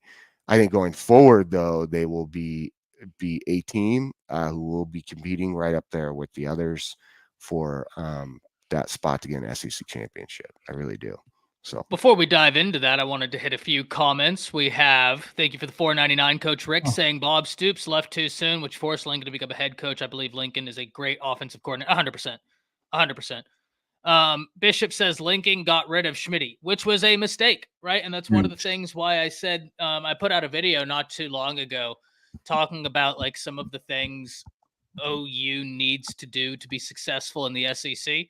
And, some people were of the mindset that, oh, well, it's the same thing you have to do in every conference to be successful. And to a point, yes. Sure. To a point, yes. There are commonalities. Yeah, there are commonalities and there are basic truths of football. But the SEC has its style of play. The Big 12 has its style of play. The Pac has its style of play. The ACC has its style of play, right? There are different nuances to the league. Well, the basic conclusion I had, Bishop, was at the end of it, I was like, well, the beautiful thing is like the things OU must do to be successful in the SEC are things that Brent Venables has been doing. Getting in a Schmitty, who was at Texas A&M. He knows what an SEC program needs to look like from a strength and conditioning. Like, I love all of that. I wanted to hit this comment right here, and then I want to go between Coach. We'll go Coach, Jance, and Jake on the Bama recruiting this weekend. I I wanted to hit this right here, though. Mark asks, Byron, you don't think Lanning would have been better, talking about Alabama's coaching staff with his knowledge of Georgia's current team and staff? I'll answer this one, Mark. No, I don't think he would have been better. And here's the thing. You are right. Lanning has an intimate knowledge of Georgia, but he also runs Kirby's defense. He hasn't been able to beat DeBoer. He's 0-3 against Kalen DeBoer. Right? Mhm. Kalen DeBoer is 7-0 against Lincoln Riley, Dan Lanning, and Steve Sarkisian. And Dan Lanning in particular, now Kalen DeBoer knows how to successfully scheme against that defense, what to expect out of it. Now, not saying that everything's 100% the same, right? Obviously, 3-0 Kirby. Yeah, Kirby's great. You'll never hear me diminish Kirby. Kirby's great. But he now understands that defense. And so it's going to be very interesting. But yeah, Mark. Well, I don't think that you're misplaced either in asking that question. I think it's a genuinely good question to ask because Dan Lanning's doing great. For it being his first time as a head coach, that guy's got real high upside. I'm going to tell you right now, he's a better head coach than Lincoln Riley is, and that didn't take him 5 years to figure out, right? Like, that's the truth of the matter. Brent Venables, same way. Two guys, very young into their head coaching careers, already have a better understanding, right? Already have a better understanding. Penix was the X factor. True, but scheme was too, Benji. Like, I remember when Texas was going to play Washington, I was texting Texas Homer, and he was like, Penix scares me, but DeBoer scares me. And if you know Texas Homer, he breaks down film as well as anybody. His scheme, like DeBoer's scheme, is ridiculous. It's absolutely ridiculous. It's awesome. But you're right. Penix was an incredible quarterback. Did you see his other question, Mark's other question? No. About Oklahoma going 10-2. Can it be a better season than an 11-1 Texas season, even if one of OU's losses is Texas? That's an interesting question. That's a tough question, but it's yes and no. Yeah, kind of yes and no. I don't know. I don't know that you would. Most Oklahoma fans are going to be like, "Oh no, you need to win the Texas game." Yeah, and it would be impressive because Oklahoma has a harder schedule, right? So that's the yes, but also no, because at the end of the day, you have to beat Texas. You have to beat Texas, and people, like, at the end of the day, one of the things we know is, like, we will talk about strength of schedule. We will talk about but the average college football fan is going to be like, no, Texas won more games. They had one loss as opposed to two losses, right? So that's why I say yes and no. It would be impressive. And if they beat Oklahoma, especially, right? Yeah. Especially true. Yeah. Coach Sean, talk to us about Bama's weekend this weekend. Then we'll go Jance, Jake, and then hit it all off. Yeah, I did a video about this, man. It was a few guys that I touched on that I really, really, really wanted to see. Justice Terry, Caleb Cunningham, Derek Meadows, my favorite, Dijon Lee, the two Bama commits, Luke Metz and Abdul Sanders, and Josiah Sharma. For me, this is probably, we had 12 recruits one weekend, 10 another, and 9 last weekend. To me, this weekend is really, really, really important because this is not a want weekend. This is a need weekend, right? Alabama is rarely in the position where we need kids like that. This is a need weekend. We need Dijon Lee. We need Justice Terry. We need Josiah Sharma. After this season, we'll lose a lot of defensive linemen. Now, we have a lot of young defensive linemen. But these guys really, really, really fit what Coach Womack wants to do. I think this weekend is exceptionally important. I hope they roll out the red carpet, all 5 of them, and really, really, really put all the eggs in one basket for these kids. I think Dijon Lee is a must get for us. Every college in the country wants this kid, 6'4", 190 pounds, kid that could probably play safety, but he plays corner. It's very, very rare that you see corners that's that tall, that's not stiff-hipped, if you know what I mean, Jake. Jake can tell you about that. A lot of corners is taller and girthier, a lot of real stiff-hipped, and they end up moving to safety. I can remember Eddie Jackson, who wasn't as big, obviously, being extremely stiff on the corner, and they moved him to safety, hence the Pro Bowler Eddie Jackson today. I think Dijon is a kid that can play corner when he comes out of his back pedal, transitions from phase. He doesn't flail his arms, Jake. Arms is in real tight, not stiff hip. This is a kid that could play early at Alabama, man. Very well coached kid. Very well coached kid, man. So this is a huge, huge weekend for Alabama. And I think we will have success with these kids. Chance, talk to me. Yeah, man, it's cold summer. This is one of the biggest recruiting weekends for when it comes to Alabama. Again, in terms of if you want to look at the stars, for the most part, you got like what 2 or 3 5-star kids. You got a couple of 3-star prospects, and even some of the 3-star guys, I think it's what's his name, Josiah Sharma, yeah. And then you have Floyd Bukart. Again, those are 2 big hits. Kalen DeBoer, when it comes to Josiah Sharma, for what we heard, this Washington staff has been recruiting him for a while. Floyd Bukart, 6'3", 320-pound defensive tackle from Miami Central. I thought he did really, really well in some of the camp settings. He just wasn't able to really participate in a lot of them because of past injuries. This is kind of the first season where he's fully healthy. He's competing and he's winning. He's doing really, really good. So I wouldn't be surprised at all if Bukart ends up being a 4-star very, very soon. I would not be surprised at that at one bit. But of course, some of the obvious guys, right, in terms of Antonio Coleman, Shanklin, Ty Jackson, right, Du Bois, Matos, the kid from what's his name? Is that his name? Matos from Bishop Gorman? Eric Meadows. Meadows from Gorman. Yep. 6'6", 6'7" wide receiver. Coming in. That's man. I mean, we don't have enough for big receivers. So trust me, I don't mind having that red zone sort of threat. It's to obviously be a part of this class. But obviously Justice Terry is going to be the biggest one. Justice Terry and Caleb Cunningham, those are going to be some 2 really big ones. Terry, number 1 player in the country. Well, in my opinion, I think he's my number 1 player in the country. I like Justice Terry a lot as a defensive lineman.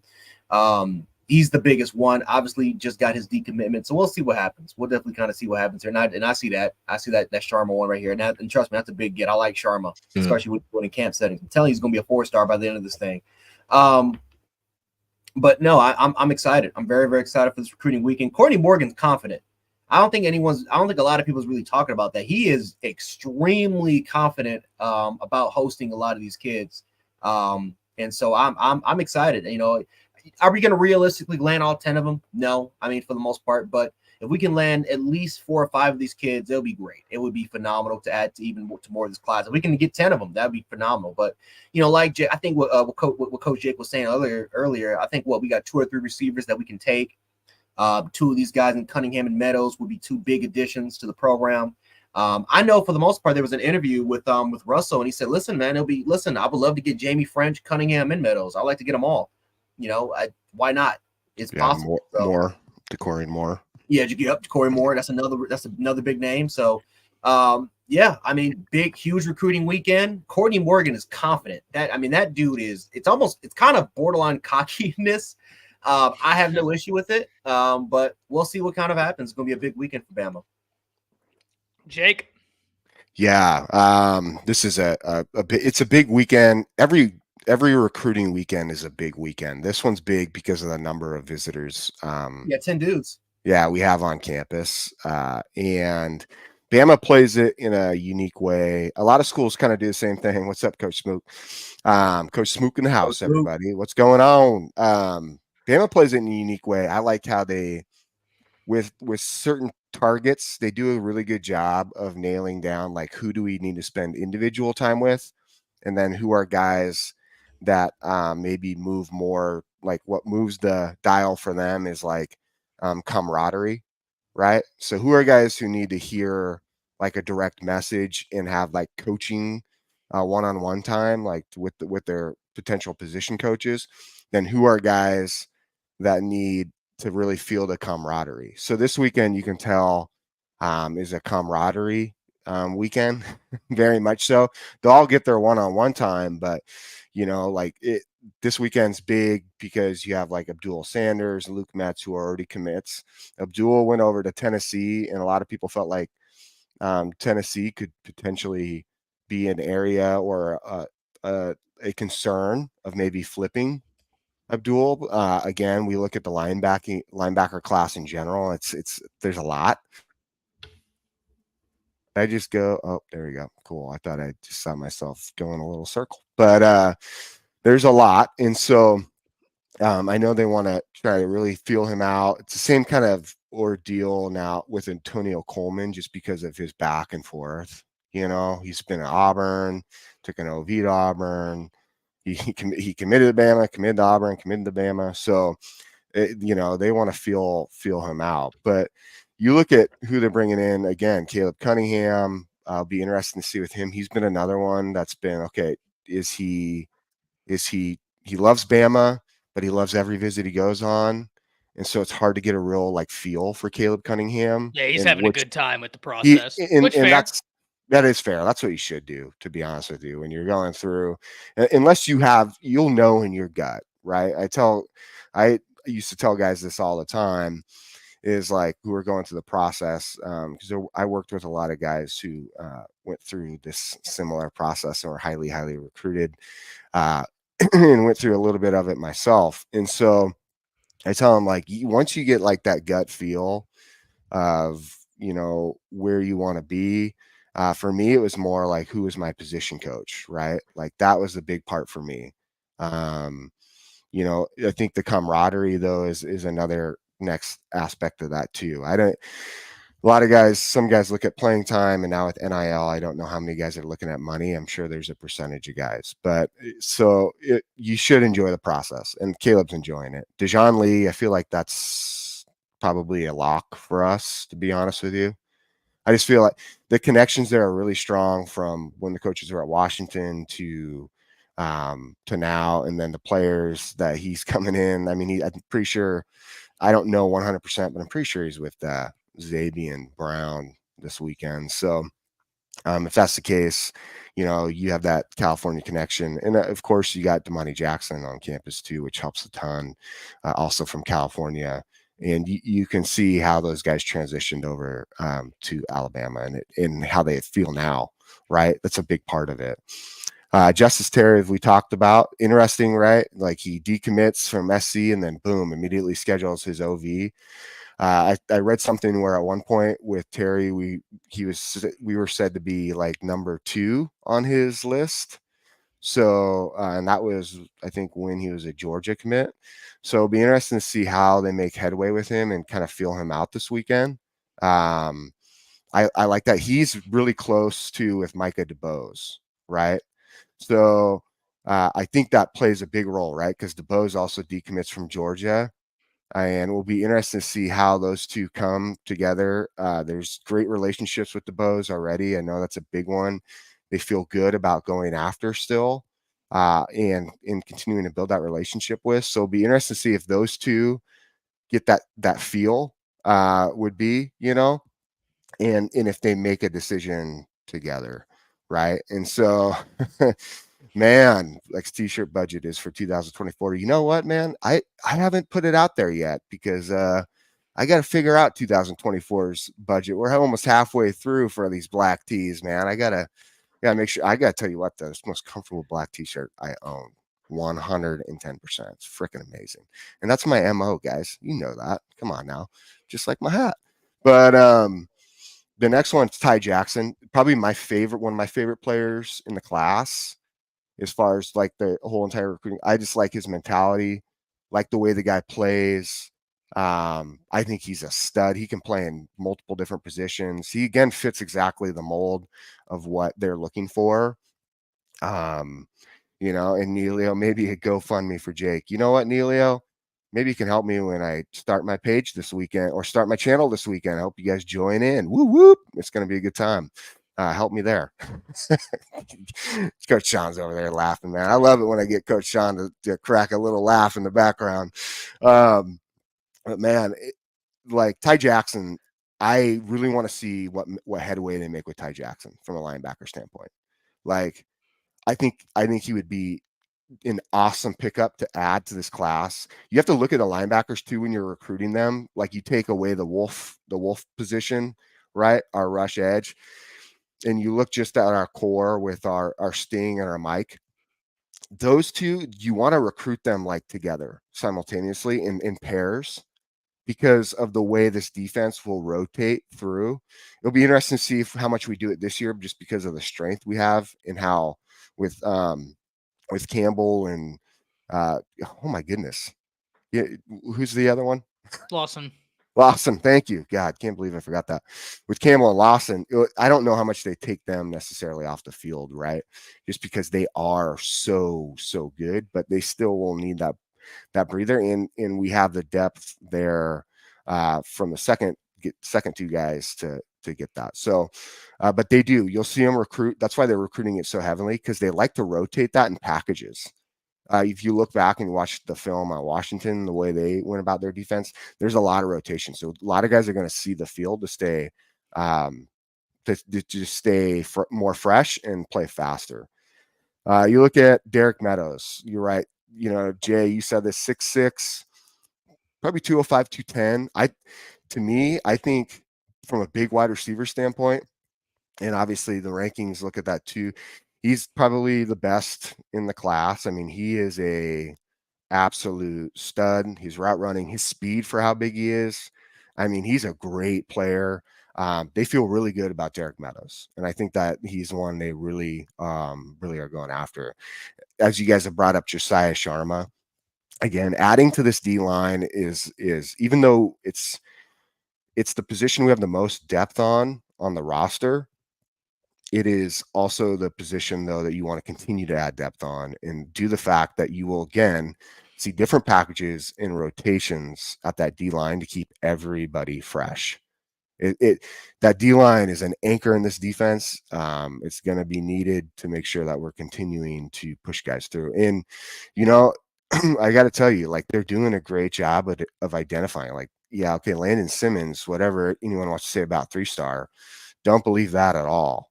Like, the guy from his smarts are amazing, right? He's one of the smartest players probably in this recruiting class. And then overall, his physical ability is insane. He is your prototypical nose tackle, your one technique, who really blows it up. Two guys are gonna have to take him on. That frees up your 3 technique to get into the backfield fast, and that's where we see potentially somebody like that thrives, whether it's Justice Terry at a 3 technique or we see him at a bandit, right? If we were to get him. Damian Shanklin, another one, just a stud from a standpoint. Coach Jay, you covered it. And then Floyd Boucard, right? And so I will say, though, we have a couple of guys on here from a standpoint of 2026 who are on campus, which is exciting. I'm gonna talk about that, Jimmy.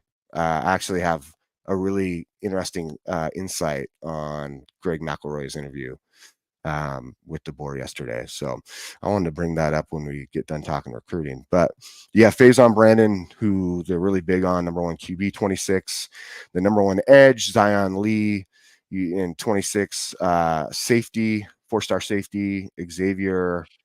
I don't know if it said Larice. I think it's Larice. And then you have a 3-star O lineman, Parker Pritchett, who I think will shoot up the rankings as well. So it's a full weekend, and those guys are here on like just visiting on their unofficial. So you got a lot of guys here, a lot, and we're really, I as you can see from the coaches putting out what they've put out on Twitter, what they're putting out on their accounts, a lot of them, I don't think it's just Courtney Morgan, right? C Money, right? I don't think it's just C Money or Big C Money. I don't think it's just him. I think it's all the coaches feel very good about this weekend. The back room or back office recruiting staff and personnel. You see Jarrett McElwain putting out some really fun tweets as well. Aaron Hodges putting out some good stuff. Tony Jones, all those guys in the back office, they're just doing a really, really good job as far as getting in, making sure these guys experience something different than just on an unofficial visit, that they really get to see the program and see how they fit in this program. And what's more important to you? Is it your individual gains, or do you want to win championships? You know what I mean? Like, legacies are created in championships. That's where legacy lives on. Legends live forever there. And I'll tell you, man, I think these guys feel that. They feel that energy. And DeBoer and the staff are just, they are killing it. So fun weekend, man. Fun weekend. Yeah, it's going to be a lot of interesting prospects there. Dejoun Lee, you know what it's me being greedy. Do you know what I really wish would happen, guys? I wish Russell would pop up, right? Pop up on a visit, just and listen, he's in the class, but just to be like, oh, Caleb Cunningham's here, Meadows is here. Yep. If he pops up out of nowhere, and listen, I don't think he will, because he's already had a busy enough week. You know what I mean? Like, he's in Dallas, had to go to Elite 11. That's a lot. That's a lot of traveling. But man, would I be pumped up. And listen, one of the things that I think someone talked about earlier was that players can be great recruiters as well. Ryan Williams is well on the way to having to have a statue built outside the stadium, the way that guy is recruiting. Every weekend you see, so when Offord was there, who was with him the whole time? Ryan Williams. Whenever Lockett was there, he was talking about, oh, Ryan Williams was with him the entire time. Lockett's going to be a super interesting one, because Texas has been in a great position for him. And listen, while I love DeBoer's scheme, I love what Bama's doing. If you're a wide receiver, you also know that you can't necessarily go wrong with a Steve Sarkisian offense, right? And they have more continuity in terms of that relationship. So for me, it was even big just getting Lockett on campus. Coach Sean, what'd you think about that, right? Because Lockett was there this week.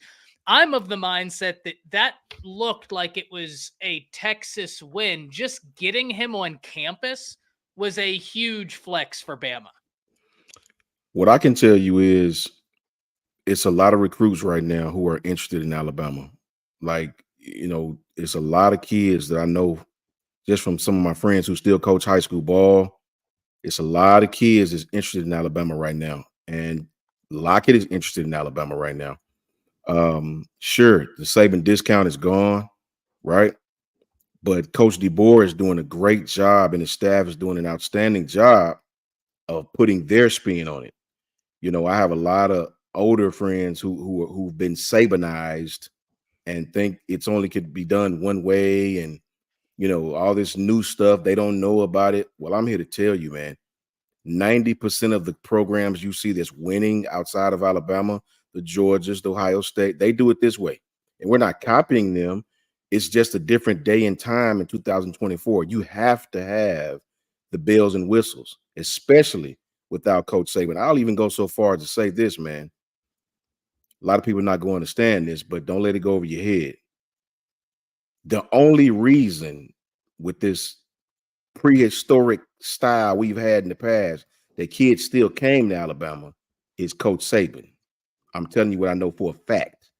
When I say for a fact, I never use the word fact unless it's something that I have verbally talked to.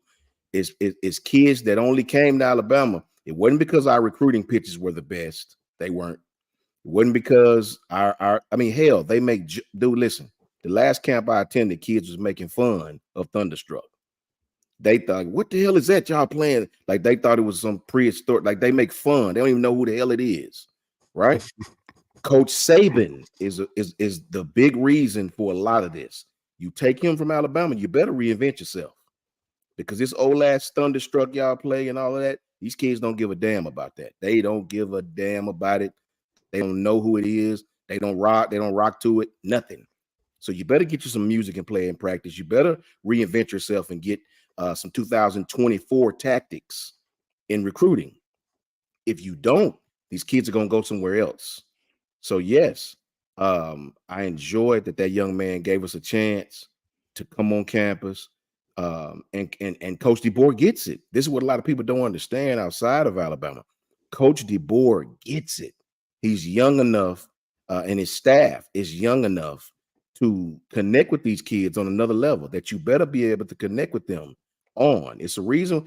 If you think that the reason why all these kids are committing to Georgia is money and money only, you've completely missed the boat. You've completely missed the boat. Georgia does a lot of things that resonate with these younger kids. They do a lot of things that make kids be like, yeah, I want to play there. These kids don't want to go out and watch their coach play golf. They don't give a damn about golf. Trust me. Coach Smoot can tell you the same thing I'm telling y'all. They don't give a damn about no golf. They don't care about this old prehistoric stuff that worked in 1992. They don't care about that. They want their name in lights. Why do you think Alabama spent $1.6 million on a tunnel that leads from where they get off the bus at to the locker room, and it's a light show as you walk through the tunnel? Kids want that. Yeah. They want to see their face in lights. They want the graphics. Alabama has never had a recruiting personnel department, right? It was just coaches, compliance. Well, they have a recruiting personnel department now headed by Courtney Morgan. And they get it in 2024. If you either change your style and do good, or your ass gonna get left behind, right?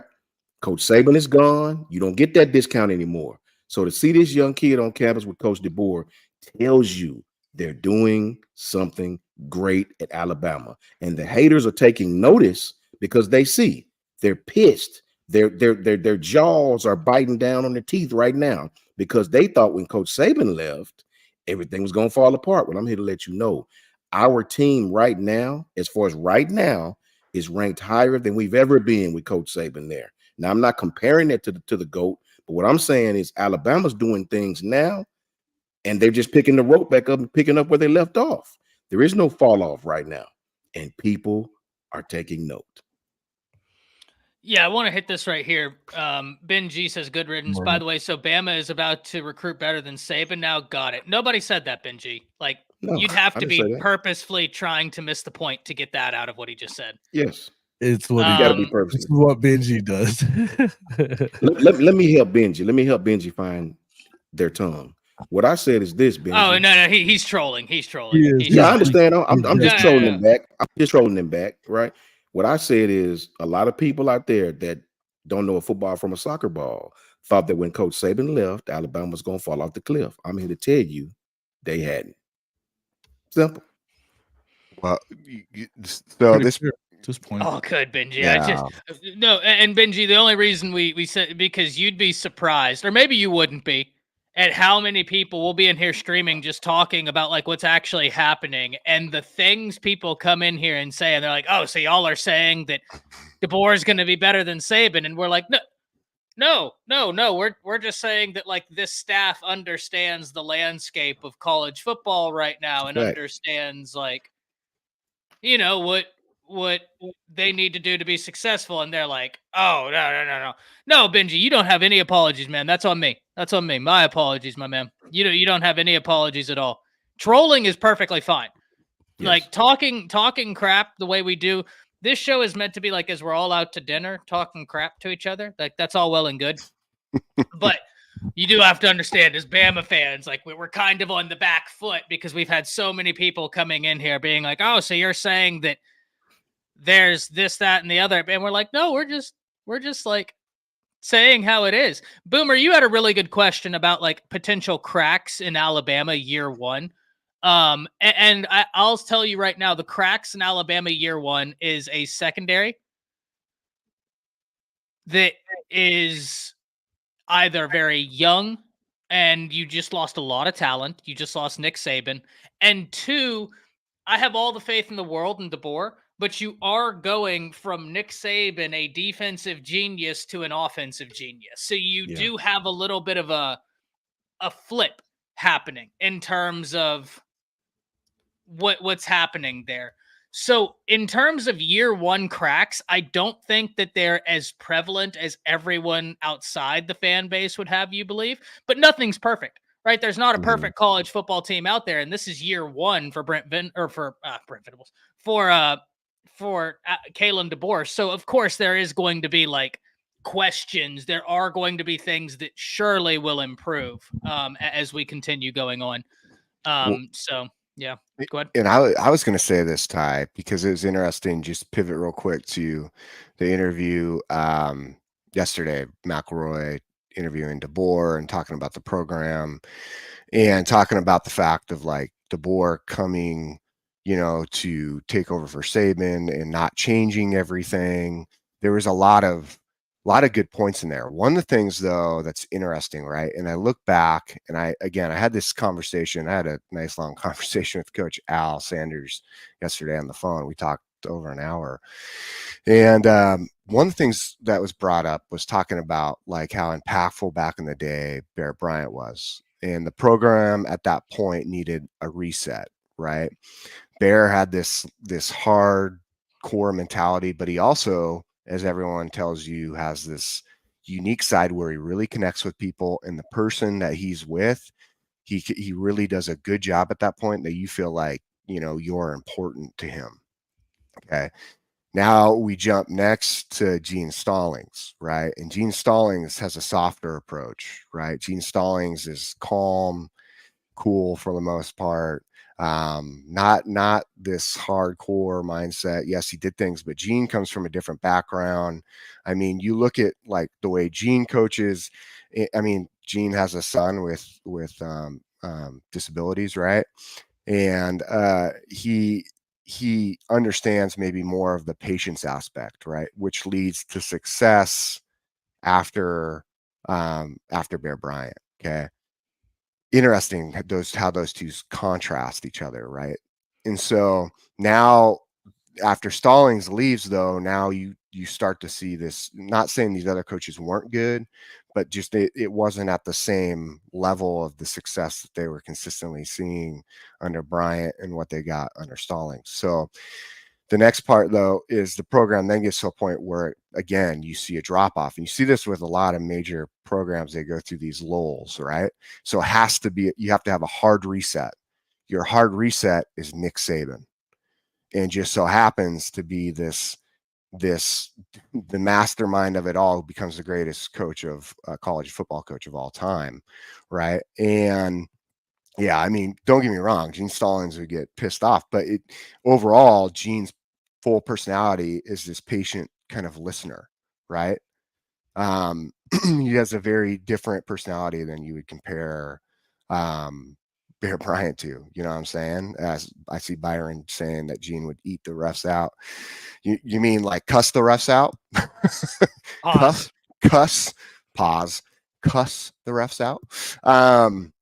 But I'll tell you, man, like he has a different like approach to it, right? And so it's interesting when you look at these great coaches, and then you get to Kalen DeBoer, right? Who has come from similar backgrounds, right, and had similar success. Same, maybe not as like Bear Bryant started at a little higher level, but Saban, you see where he starts at, right? He starts back with Don James, right? And it's in with, I guess, Kalen DeBoer. You look at who he starts on there with the legend over at Sioux Falls. And forgive me, I forget his name, but he was a legendary coach at Sioux Falls. So he kind of already has fallen under this similar mindset of having to maintain a program that has had success at a high level, and you under a coach who is considered legendary. Now, again, I'm not saying that coach was Nick Saban, but for at that time frame, it's looked at as a similar process, right? A similar mindset. So he has to already fall under these pressures as a new coach. And then he does the same thing as he goes program to program, even at Fresno State. Like, even though they weren't as dominant and all these things, Jeff Tedford's a good coach. Okay. So, and there was, I forgot the other coach who's pretty famous over at Fresno State, and he did a really good job. You still got to fall under that. And then you come to Washington, within 2 years, you do what they did. So here's what I say with this is, with Kalen DeBoer, what he brings to the table, and I really analyze this because I think everyone only sees from the outside. We don't see him in practice. We don't see when he does get pissed off or when he does get mad, right? Because I'm going to be honest with you. If you guys haven't seen it, there's a clip. Twinisha is Jane Roberts' mom, Twinisha Roberts, right? And she posted a clip of Kalen DeBoer at practice. And I think the post is on 3/21 of 2024. But if you watch the clip, you can see where Kalen DeBoer actually gets mad for once. You can see what his face looks like. You can see how, like, he can flip a switch. He's not like freaking out, but man, you can see where his face is like not happy, right, with something. And then boom, he transitions back to his calm demeanor, right? You know, this Kalen DeBoer has a style of coaching that is special right now, and players are picking up on it with the staff that he's bringing in. And the reason I say that is he has a demeanor and a patience like Gene Stallings. Okay. And a reason is he brings up the story in McElroy's show of when he really like realizes who Bama is. And it's when he's coming up playing, right? And it's in the 90s. And the first time he sees Bama, right, is under Gene Stallings. And that right there ends up being a significant point in his timeline mentally of coaching. So he sees Gene Stallings in this coaching style, but then he learns and he takes these lessons over the years from watching Nick Saban. And on top of that, right, you go back and you look at the things like even Bear Bryant did with his mentality of winning. Okay. Like the guy had to win. Kalen DeBoer is the same way. So what's crazy about this is you can sit there and look at his style and the way he goes about these things, and you can pinpoint facts of all these great coaches. He's done a really good job of taking knowledge, right, and making it of other people, experiences of other people, and making it almost his own to build his mindset, build his ability to coach, and build all these aspects that I think you're going to see Kalen DeBoer create something, well, build on something, right, that's already great at Alabama, do even more than what people are expecting. And it's amazing to sit there and watch when you look at his career and you really break down who he is as a person. You got to remember, this guy can relate. He's raised by a single mom. How many kids today have been raised by a single mom? A lot.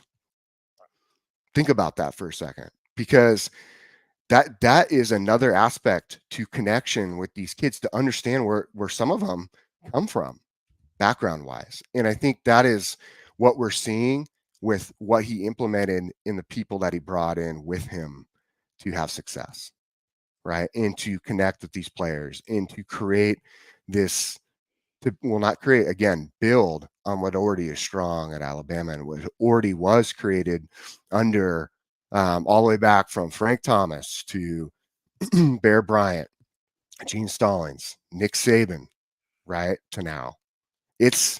I'm telling everybody right now, it's going to be amazing. It's going to be fun to watch, but he's special. Ask anybody. He's that type of guy.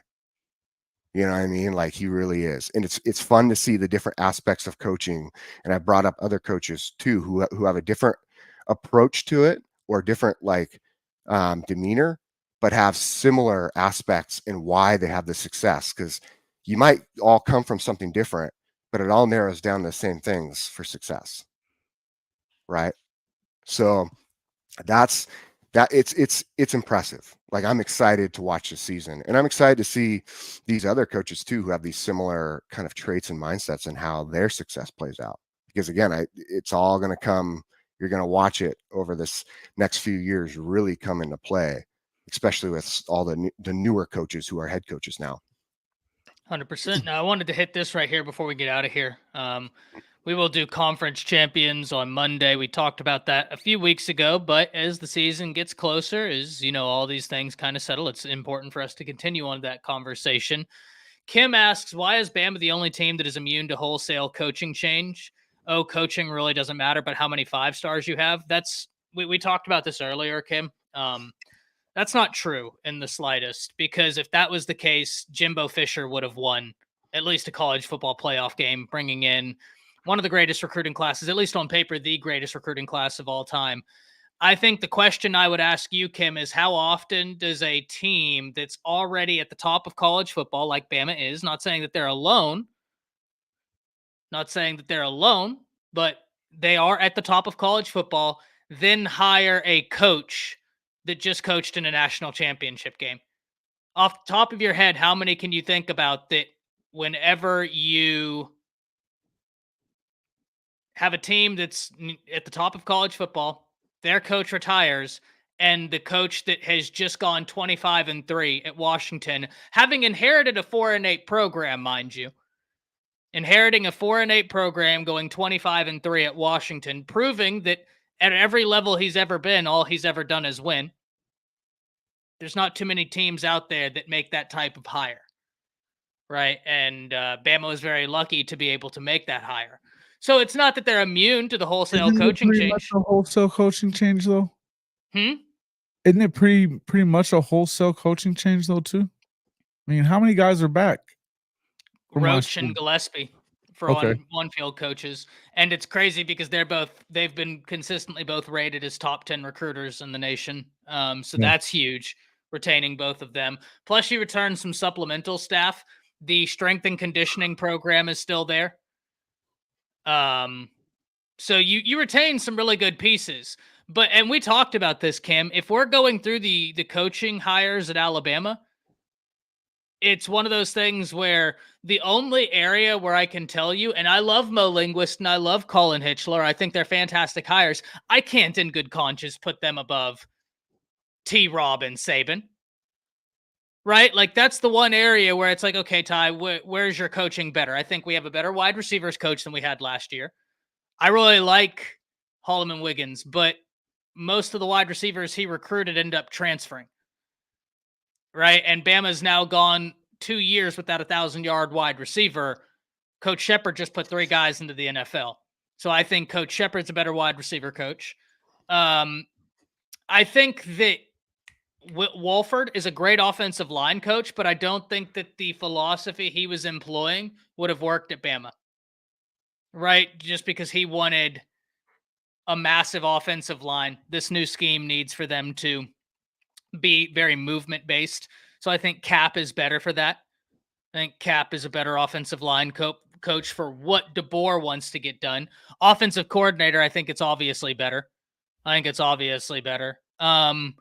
Defensive coordinator is interesting. I think there's a conversation to be had. I think that defensive coordinator under Womack will be more complimentary of the offense than was Steele. I wasn't the biggest fan of the Steele hire. I loved his experience, but I also think that like there are better defensive coordinators out there. When you look at Womack, what he last did when he was a defensive coordinator, they had the number 2 defense in the nation in fumble recoveries, the number 1 defense in the nation in interceptions, one of the best defenses in the nation in red zone defense, and he was statistically the most improved defense from the year before he got there to the year after. So if they drop a couple early games, will the fan base lose their minds? I don't know what, like, I guess, Kim, my question is how are you getting that from what I'm saying, right? Like, we're not saying that Bama's going to go undefeated, but you just asked how are they immune to coaching changes? And I love you, Kim, but answer the question I posed, right? What team was at the top of college football that then hired a coach that was simultaneously at the top of college football? That's not normal, right? Like you don't just pull a guy that was just in a national championship. I think that Bama could drop a few games this year, right? They lost 2 first-round DBs. That's all well and good, but they hired great coaches. Ohio State did. Ryan Day wasn't coaching in a national championship.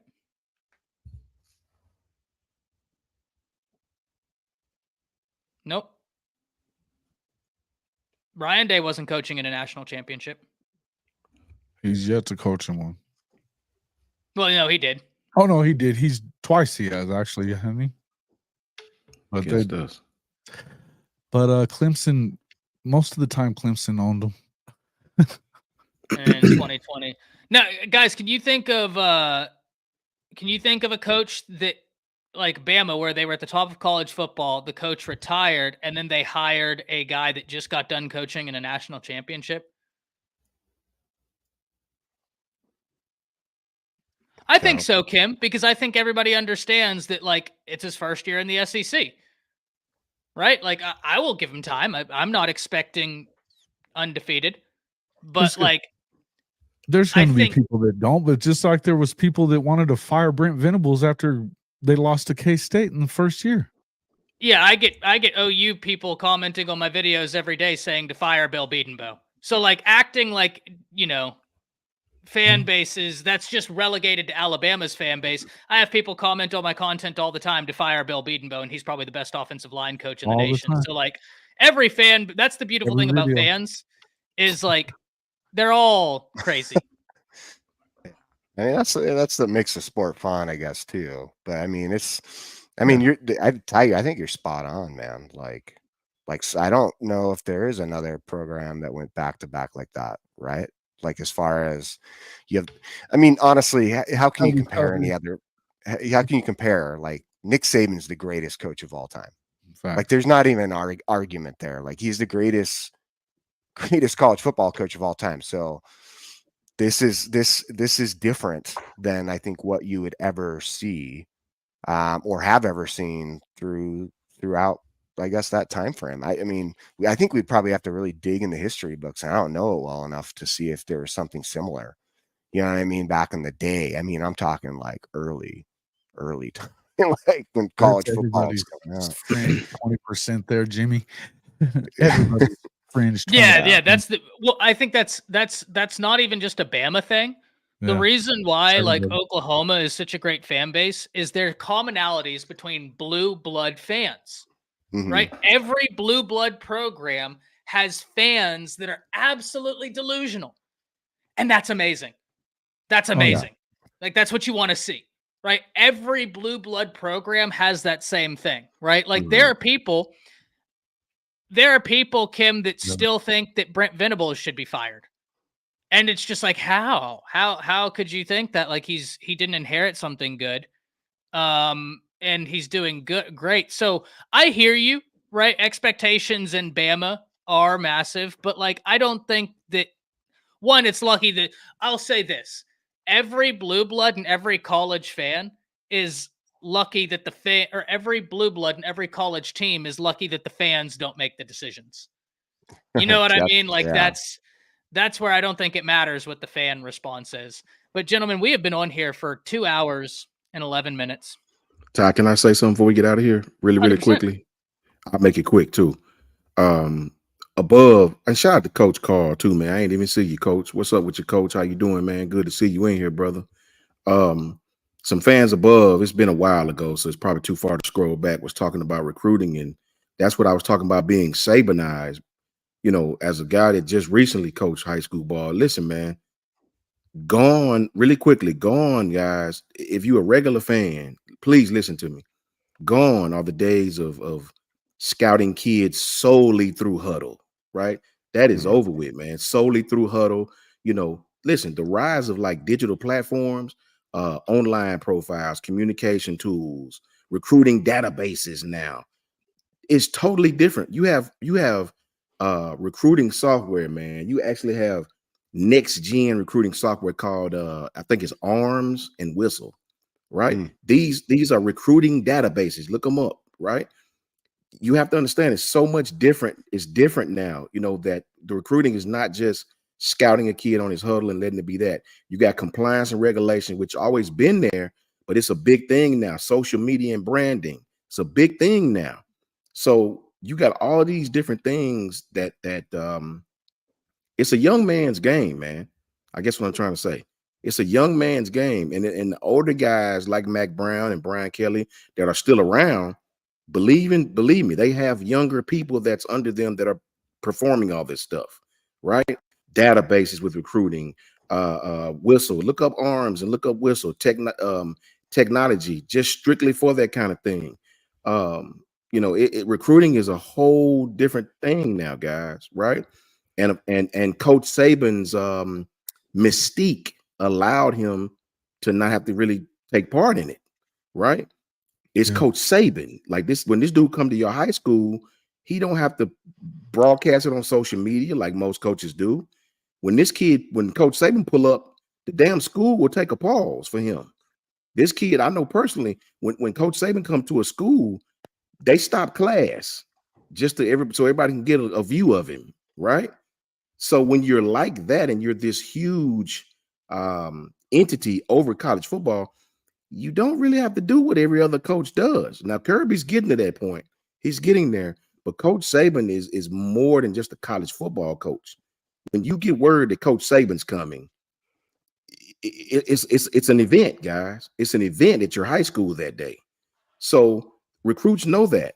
But your average coach that don't have that mystique and bravado and following, they got to do it the old-fashioned way, man. You got to hire people for these graphics. You got to hire people to get on arms and whistle and technological databases for recruiting and sending out these. You used to send a kid a little postcard telling them we recruit you, right? You remember, Jake? That's it. Now you got a whole. Go ask Hayes Fawcett what you have nowadays. Jeez. Right? So understand the change Coach Saban understood is necessary. It's necessary at some point, or you will fall behind. Even Alabama, you got to change with the times, guys, or get left behind. And that's just the harsh reality, no matter how good we've done in the past, right? And finally, when you see guys taking shots at Alabama, don't think that it's a they hate us and that's just it. No, these guys were throwing fiestas when Coach Saban retired. I mean, real live fiestas. They were having parties. Yes, they were. Thank you. Yes, Thank you. They were having fiestas. Ty just said it. Jason just said it when Coach Saban retired. So it pains them, crying except for the folks in T-Town. So it pains them, guys, when you see Alabama still being able to do some of the things that we've always done. There is no bridge falling. There is no house crumbling. No, you change your style, reel these younger kids in to make them see that the program is still the program, and you put your spin on it. This is why DeBoer had 300 recruits on campus in the first week. This is why. This is why they had cameras out there. This is why the coaches had their cell phones up looking, talking to them. What better recruiting tool is it than word of mouth? Let's get the message out there. And it's working, guys. It's working. Yeah. They're where are they ranked right now? 3rd? Yeah. Jeez. Depends. That was the big question. Is you going to be able to recruit in the South? And I had that question. I don't know this guy to recruit guy. I know personally to recruit in the South is not like recruiting out West. I know this personally from having done it. Right? The South aspect of recruiting is different. Coach Carl will tell you, recruiting here, you go to the kid's house, the whole damn family over there. The uncle, both cousins, both nieces, the nephews, the kids, the neighbor, everybody's there. It's a family thing here. And I have my questions. Is this guy going to be able to relate to the Southern thing? Go to some of these small towns in the South. It's totally different. The mayor there, the dude who cut the grass is there. You know, it's just a different vibe. And what he did is he did what Nipsey Hussle said. Nipsey said, I'm not the smartest guy in my crew. I go out and I get other people that's smarter than me, which helps me. He went out and he surrounded himself with guys who've been head coaches, with guys who have ties to different parts of the country, guys that understood the Southern aspect, the Midwest aspect, the West Coast aspect, and you put them all on one staff and you shake them up like a pot of gumbo. Hence, Alabama still here. Hence the panic from all our haters. And I personally love it. Love it. Love it. Jance wanted to give you the last word before we got out of here. Yeah, man. Listen. I'll just say this, right? For the most part, I'll just say this because I got people hitting me up, and like I said, I don't want to change the subject. I just got people hitting me up talking about Lincoln, and it's bad. It's very bad what's happening from a recruiting standpoint. Yeah, it's a lot of relationships have broken. Coach Sean can attest to this. What happens if you go into families' homes, or what happens if you any slight disrespect any sort of coaches, or if the coaches feel that they are kind of disrespected and kind of that you're wasting their time, how that will actually affect the kids. It will affect everything. It's a fact. It's bad what's happening right now. We'll see, man. Well, all I'm gonna say is, man, we'll see if they can bounce back, because right now they are not in a good spot. That's just all I gotta say with that. They are just not in a good spot. And I don't think it's going to get much better. It's not going to get much better. It's tough for him. And are you going to lose Julian Lewis too now? Oh yeah, he's gone. Where do you think he goes? There's plenty of places that want him, but it's not even about the fact that where he goes. It doesn't even. It's where he isn't going to go, and that's they dropped from what third or fourth to 18th already, and it's just going to get worse. And they expect more than that at USC. Yeah, he's probably going to Auburn. I've been hearing that a lot. USC could could slide all the way down to the 30s. It's possible they may be in the 30s by the end of the, or at least in the 40s by the end of the Well, they finished at 18th or 19th in the last cycle too. I mean, that's not okay at SC. And you're not even getting the guys in California. Yeah. This is a problem. It's a definite problem. But we had talked about this before too, Jake, where we were saying last week, we were like, look, if they go out there and go 7-5 this year, it wasn't going to stick anyway. We were talking about this, but we didn't realize it was coming this quick. But you could tell that, just the fact of to get those kids from the South and that are not used to the cold, and then if you see that what's going on out there that isn't right, it wasn't going to work out good. Mm-hmm. I mean, that's the truth. I mean, I saw that. Where Isaiah Gibson, where's he at though? He's going to the Oklahoma deal, but apparently he's not. That's right. He's coming off of the Ohio State visit, and a crystal ball was just put in for Justice Terry to Georgia. Yeah. Okay. So I mean, listen, he's in Bama. Hopefully, Bama and Coach Roach can do what they do, right? Make it interesting, but. He's from Georgia. Georgia has wanted him for a while. And we always knew that was going to be an uphill battle trying to get him out of Georgia. Even when he was committed to USC, I think everybody was still like, Georgia's the team to beat there. And that's wild to be talking about a kid committed somewhere. And you're like, no, if we want to get that commitment, we got to beat Georgia. We're not worried about USC. We got to beat Georgia. Well, Coach Sean said it really well the other night. He said it, man, when Kirby puts his mind to it and Georgia puts their mind to it, that they don't want this kid getting out of the state. Good luck. That's a fact, man. It's a fact. Yeah, and luckily Georgia's so darn talented in state. Yeah, listen, you can recruit very well. When you keep putting those guys on the defensive line in the first round of the draft, it tends to work out for you. Yeah, I mean that's kind of what they're known for. Coach I, what's going on? Fanatic Sports Network, man, awesome.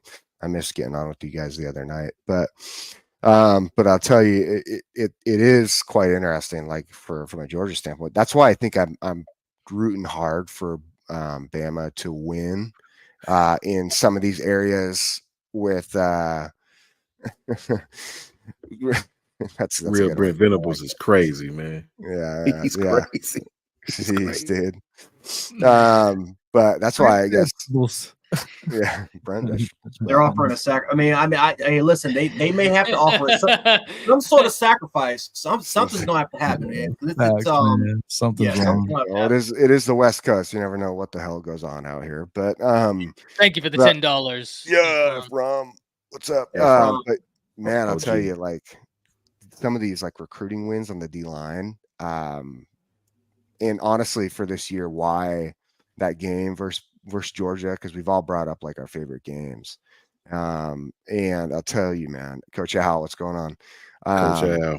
That Georgia game is huge. Yeah, circle it. Recruiting. It is so big from a recruiting standpoint. Like, and again, it's been brought up. You could potentially see Georgia 3 times this year. I didn't even think about that. That was brought up by the First Lady over on Jason's show when we were all on. The First Lady. Like that's wild to think about. Yeah, man, crazy. All right, gentlemen, we're going to go around the table, let everybody know where they can find all of your great content. We're just going to go straight down the line. Jason Watkins, Hall of Fame college football with Jason and the coach. You said straight down the line. I'm just looking straight down the line. You guys check us out, man. We're putting out content over and over. We're going to be hey, everybody should be over there checking out everything that we do on the season 3 of Saturday Night Snap Count starts tomorrow night. on Fanatic Sports Network. We'll also be carrying it on our channel as well. But got to make sure you get over there and check that out. It's gonna be great. It's gonna be great stuff, man. Chance. Jan Sports on YouTube. If you want to see me rant, if you just want to see live reactions, if you want to see team previews, if you want to see objective, an objective standpoint in terms of previewing a team and talking about a team instead of just getting factually information wrong, then you can check out Jan Sports on YouTube and check out every single one of these guys on here, because we do give objective standpoint. We do our homework. We do our research instead of just going on and ranting for clicks and engagements. But no, yeah, guys, Jan Sports on YouTube, Jant716 on Twitter or Twitter on X. If you want to hit me up, if you want me to, come to your channel, talk sports, or if you simply just want to have a simple discourse or conversation, hit me up, Jant716 on Twitter and on X. Besides that, though, you will normally see me on here with Ty Mondays and Fridays or whatever, sometimes, or whatever, or any of these gentlemen, whether it's Coach Sean, Coach Jason, Jake, doesn't matter. For most part, I'll most likely be on their channels as well. So yeah, Jant716 on Twitter, on X, and Jant Sports on YouTube. Yes. Awesome. You can find me on each one of these guys' channels. We'll pop on different ones. Always open to collab. Hopefully I can jump in with Fanatic Sports Network here soon. Let me know about tomorrow. I'm always in. And then I get to start my channel this weekend. Sorry, I'm not going to give you guys the name, because if I do, I don't want someone to steal it. It's a good name. What did you guys think? It was good? These guys know. These guys know. Yeah. These guys know. That's great. So it's going to be fun. And make sure you get it. It's happening this weekend, people. I wanted to wait for the big recruiting weekend. Good news also that just popped up is Micah DeBose just got crystal balled by Steve Hastings and by Andrew Bone to Alabama. Ooh, That's love going that. to be one hell of an offensive line. I will tell you that. that, especially if we can lock in another tackle. Brent Venables just used the most disrespectful comment, man, I have ever seen. Can you highlight that last one right there? That's foul. That is the most foul comment I've ever seen, man. Now my camera's broke. That's the reason why I'm not showing my stuff. My camera's foul. But yeah, that's foul, man. Landon Donovan needs to cut it off. Listen, if I ever try to look like Landon Donovan, I will be bald. You will never. I'm not afraid to be bald. I used to have bald fades until I was 15. I'm not afraid of going bald. You will never see me rocking a Landon Donovan haircut, or, well, no, I'm not gonna use that person, but you will never see me using a Landon Donovan haircut ever. That was ungodly. All right. Yeah. Coach, did you see it? Yes, I Jake, did. You see it? Mm-hmm. That was foul. That hair. Whoever let him on TV. Whoa. He was tripping. For real. He won't cut it off. He will not cut it off. I don't know why. He will not cut it off. He wants to rock it. I don't know why. Just cut it off, man. It's like LeBron. It's like LeBron and Kevin Durant. It's like Kevin Durant won't brush his hair. LeBron's hair, he just keeps getting those. He's going to Turkey to get those hair transplants. Dude, you got to cut it off, man. It's all right. Let it go. Let it go. Let it roll, dude. That's what I'm gonna have to do someday. It's just the way it works. But no, and then just hit me up. Follow me on Twitter. Woohoo! Follow on Twitter and go from there. It's gonna be a good time, man. I can't wait. I'm excited. So, and last but certainly not least, the one, the only, Coach Sean. Where can they find all your great stuff? You definitely can find me at JMHO. That's just my humble opinion on YouTube. JMHO Sports Talk on Twitter and YouTube. Right. Shout out to Brinsky. Shout out to Coach Smoot. Shout out to my 3 J's, Jans, Jason, and Jake. Right. Shout out to the host himself, man, for putting this together. Ty is freaking awesome, as we already know. A big thank you to him. Follow all these guys. Great channels, man. If you really want to hear the great rant, something that you're going to watch over and over and over, make sure you tune in to Coach J. It ain't just Bama football. It's the Bills. It's USC. Just go in his chat and bring up USC. It's freaking awesome. It's classic. I'm telling you. Trust me. You need to go clip what you did the other night from the Tuesday night show. Coach Jay Muir getting his stuff going, man. Everybody tap in with him. Jason, world-class platform, man. And Ty, the ringleader of it all, man. Follow this guy anywhere. Tap in with these guys. Brinsky, Sharpshooter Sport Podcast, Coach Smoot and the AAA family. Tap in with our whole network. These guys are freaking awesome. And if you get a chance, after you tap in with all these guys, tap in with little old Coach Sean at JMHO Sports Talk on Twitter and YouTube. And I appreciate you guys as always. And what a way to end the show, as we have the one and only Hayes Fawcett coming in here, dropping a comment saying, check him out. Keelan Russell stock keeps rising. 29-1 as a starter in the toughest division in Texas, and now Elite 11 MVP. Thank you very much, Hayes. Say it again, Hayes. There's more news that just dropped. Hey, big win for Auburn. Big win for Auburn. And it's crazy because right as Hayes is in here dropping us a great line, he's also breaking news. That's why we love Hayes. Like, this guy is the recruiting GOAT, man. No doubt about it. If y'all aren't following Hayes Fawcett, I don't know, right? Like what you're doing. I have 4 or 5 Twitter accounts where I have all of their notifications where that alerts my phone. Hayes is one of them. And Hayes just broke, as he always does, with a clean graphic too. I don't know if y'all have seen that graphic. That's clean with 3 tigers on it. And this hurts me. This hurts me to do this one because this kid's good. Yeah. Breaking 4-star running back Alvin Henderson, breaking per Hayes Fawcett. Let's get that understood. Yep. Has flipped his commitment from Penn State to Auburn. He tells On3 Sports, the 5'10", 200-pound running back from Elba, Alabama has been committed to the Nittany Lions since April. I'm staying home. Auburn family, thank you for the support and dedication. Can't wait to make this state happy. War Eagle. That hurts because that kid is good. Good. Yeah. Real good. Very good. Seen this kid at a couple of camps. Yeah, this kid is very good. Shout out to Coach Al too, man. Coach Al, if you ever want some good insight, shout out to Coach Al. Love Coach Al to death. Shout out to Coach Carl Taylor too as well. Yeah, Coach Carl. I feel the same way, Coach Carl. I feel the same way, Coach Carl. But how awesome is that, guys, that right as we're getting out of here, Hayes comes in, drops that nugget about Russell, and after he does that, boom, breaks news on the college football front. That's one of the things that makes this show so awesome. Is Hayes is the man. Not me, but the guys on the panel and all of you in the chat. You guys are amazing. You guys make this show what it is. We will see you on Monday evening. I played that kid. He's scary. Yes, Coach. And that's listen, down Coach Carl's way. Yep, that's down his way. All the recruits go to him, says, hey, here's one, Hayes. Noah Carter's mom giving you some love too, and that's 100% true. 100% true. Listen, he created an entire wave in recruiting, right? He changed the way recruiting happens. Yep. That's the facts. Pretty amazing. Shout out to Ebony. Shout out to Noah for sure.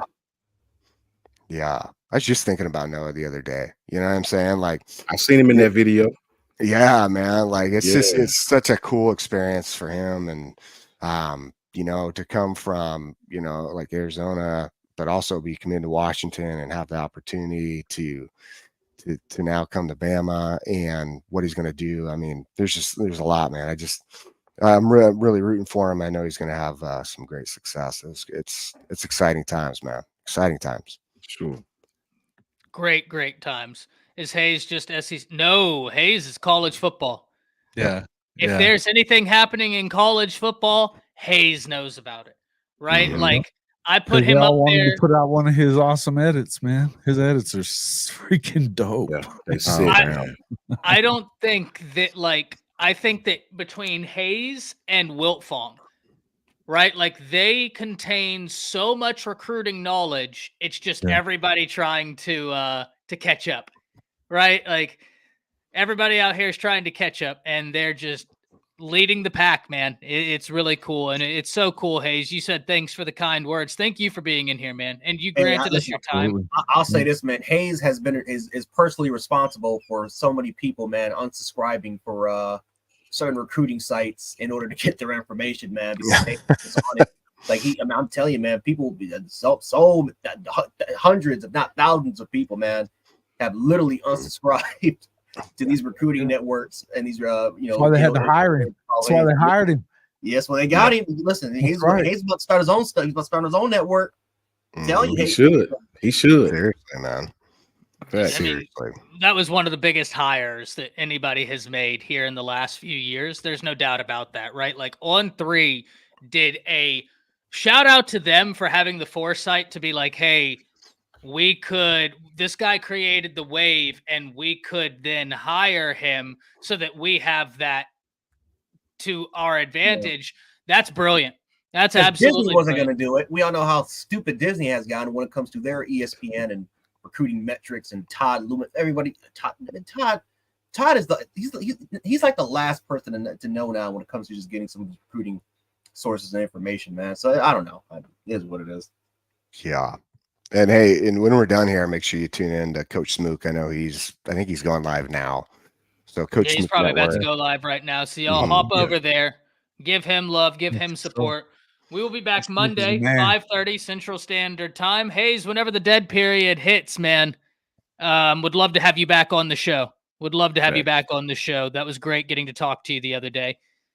So just let me know, man. We'll coordinate on something. Thank you as always for coming in here. Everybody in chat, you guys make the show what it is. Yeah, man, we'll coordinate something for sure. Talk some recruiting. Would love that, man. Would love that. Great. That's going to be awesome. So appreciate everybody being in here. Until next time, let me introduce you to the 6th member of the panel, the Spinning Wheel of Doom.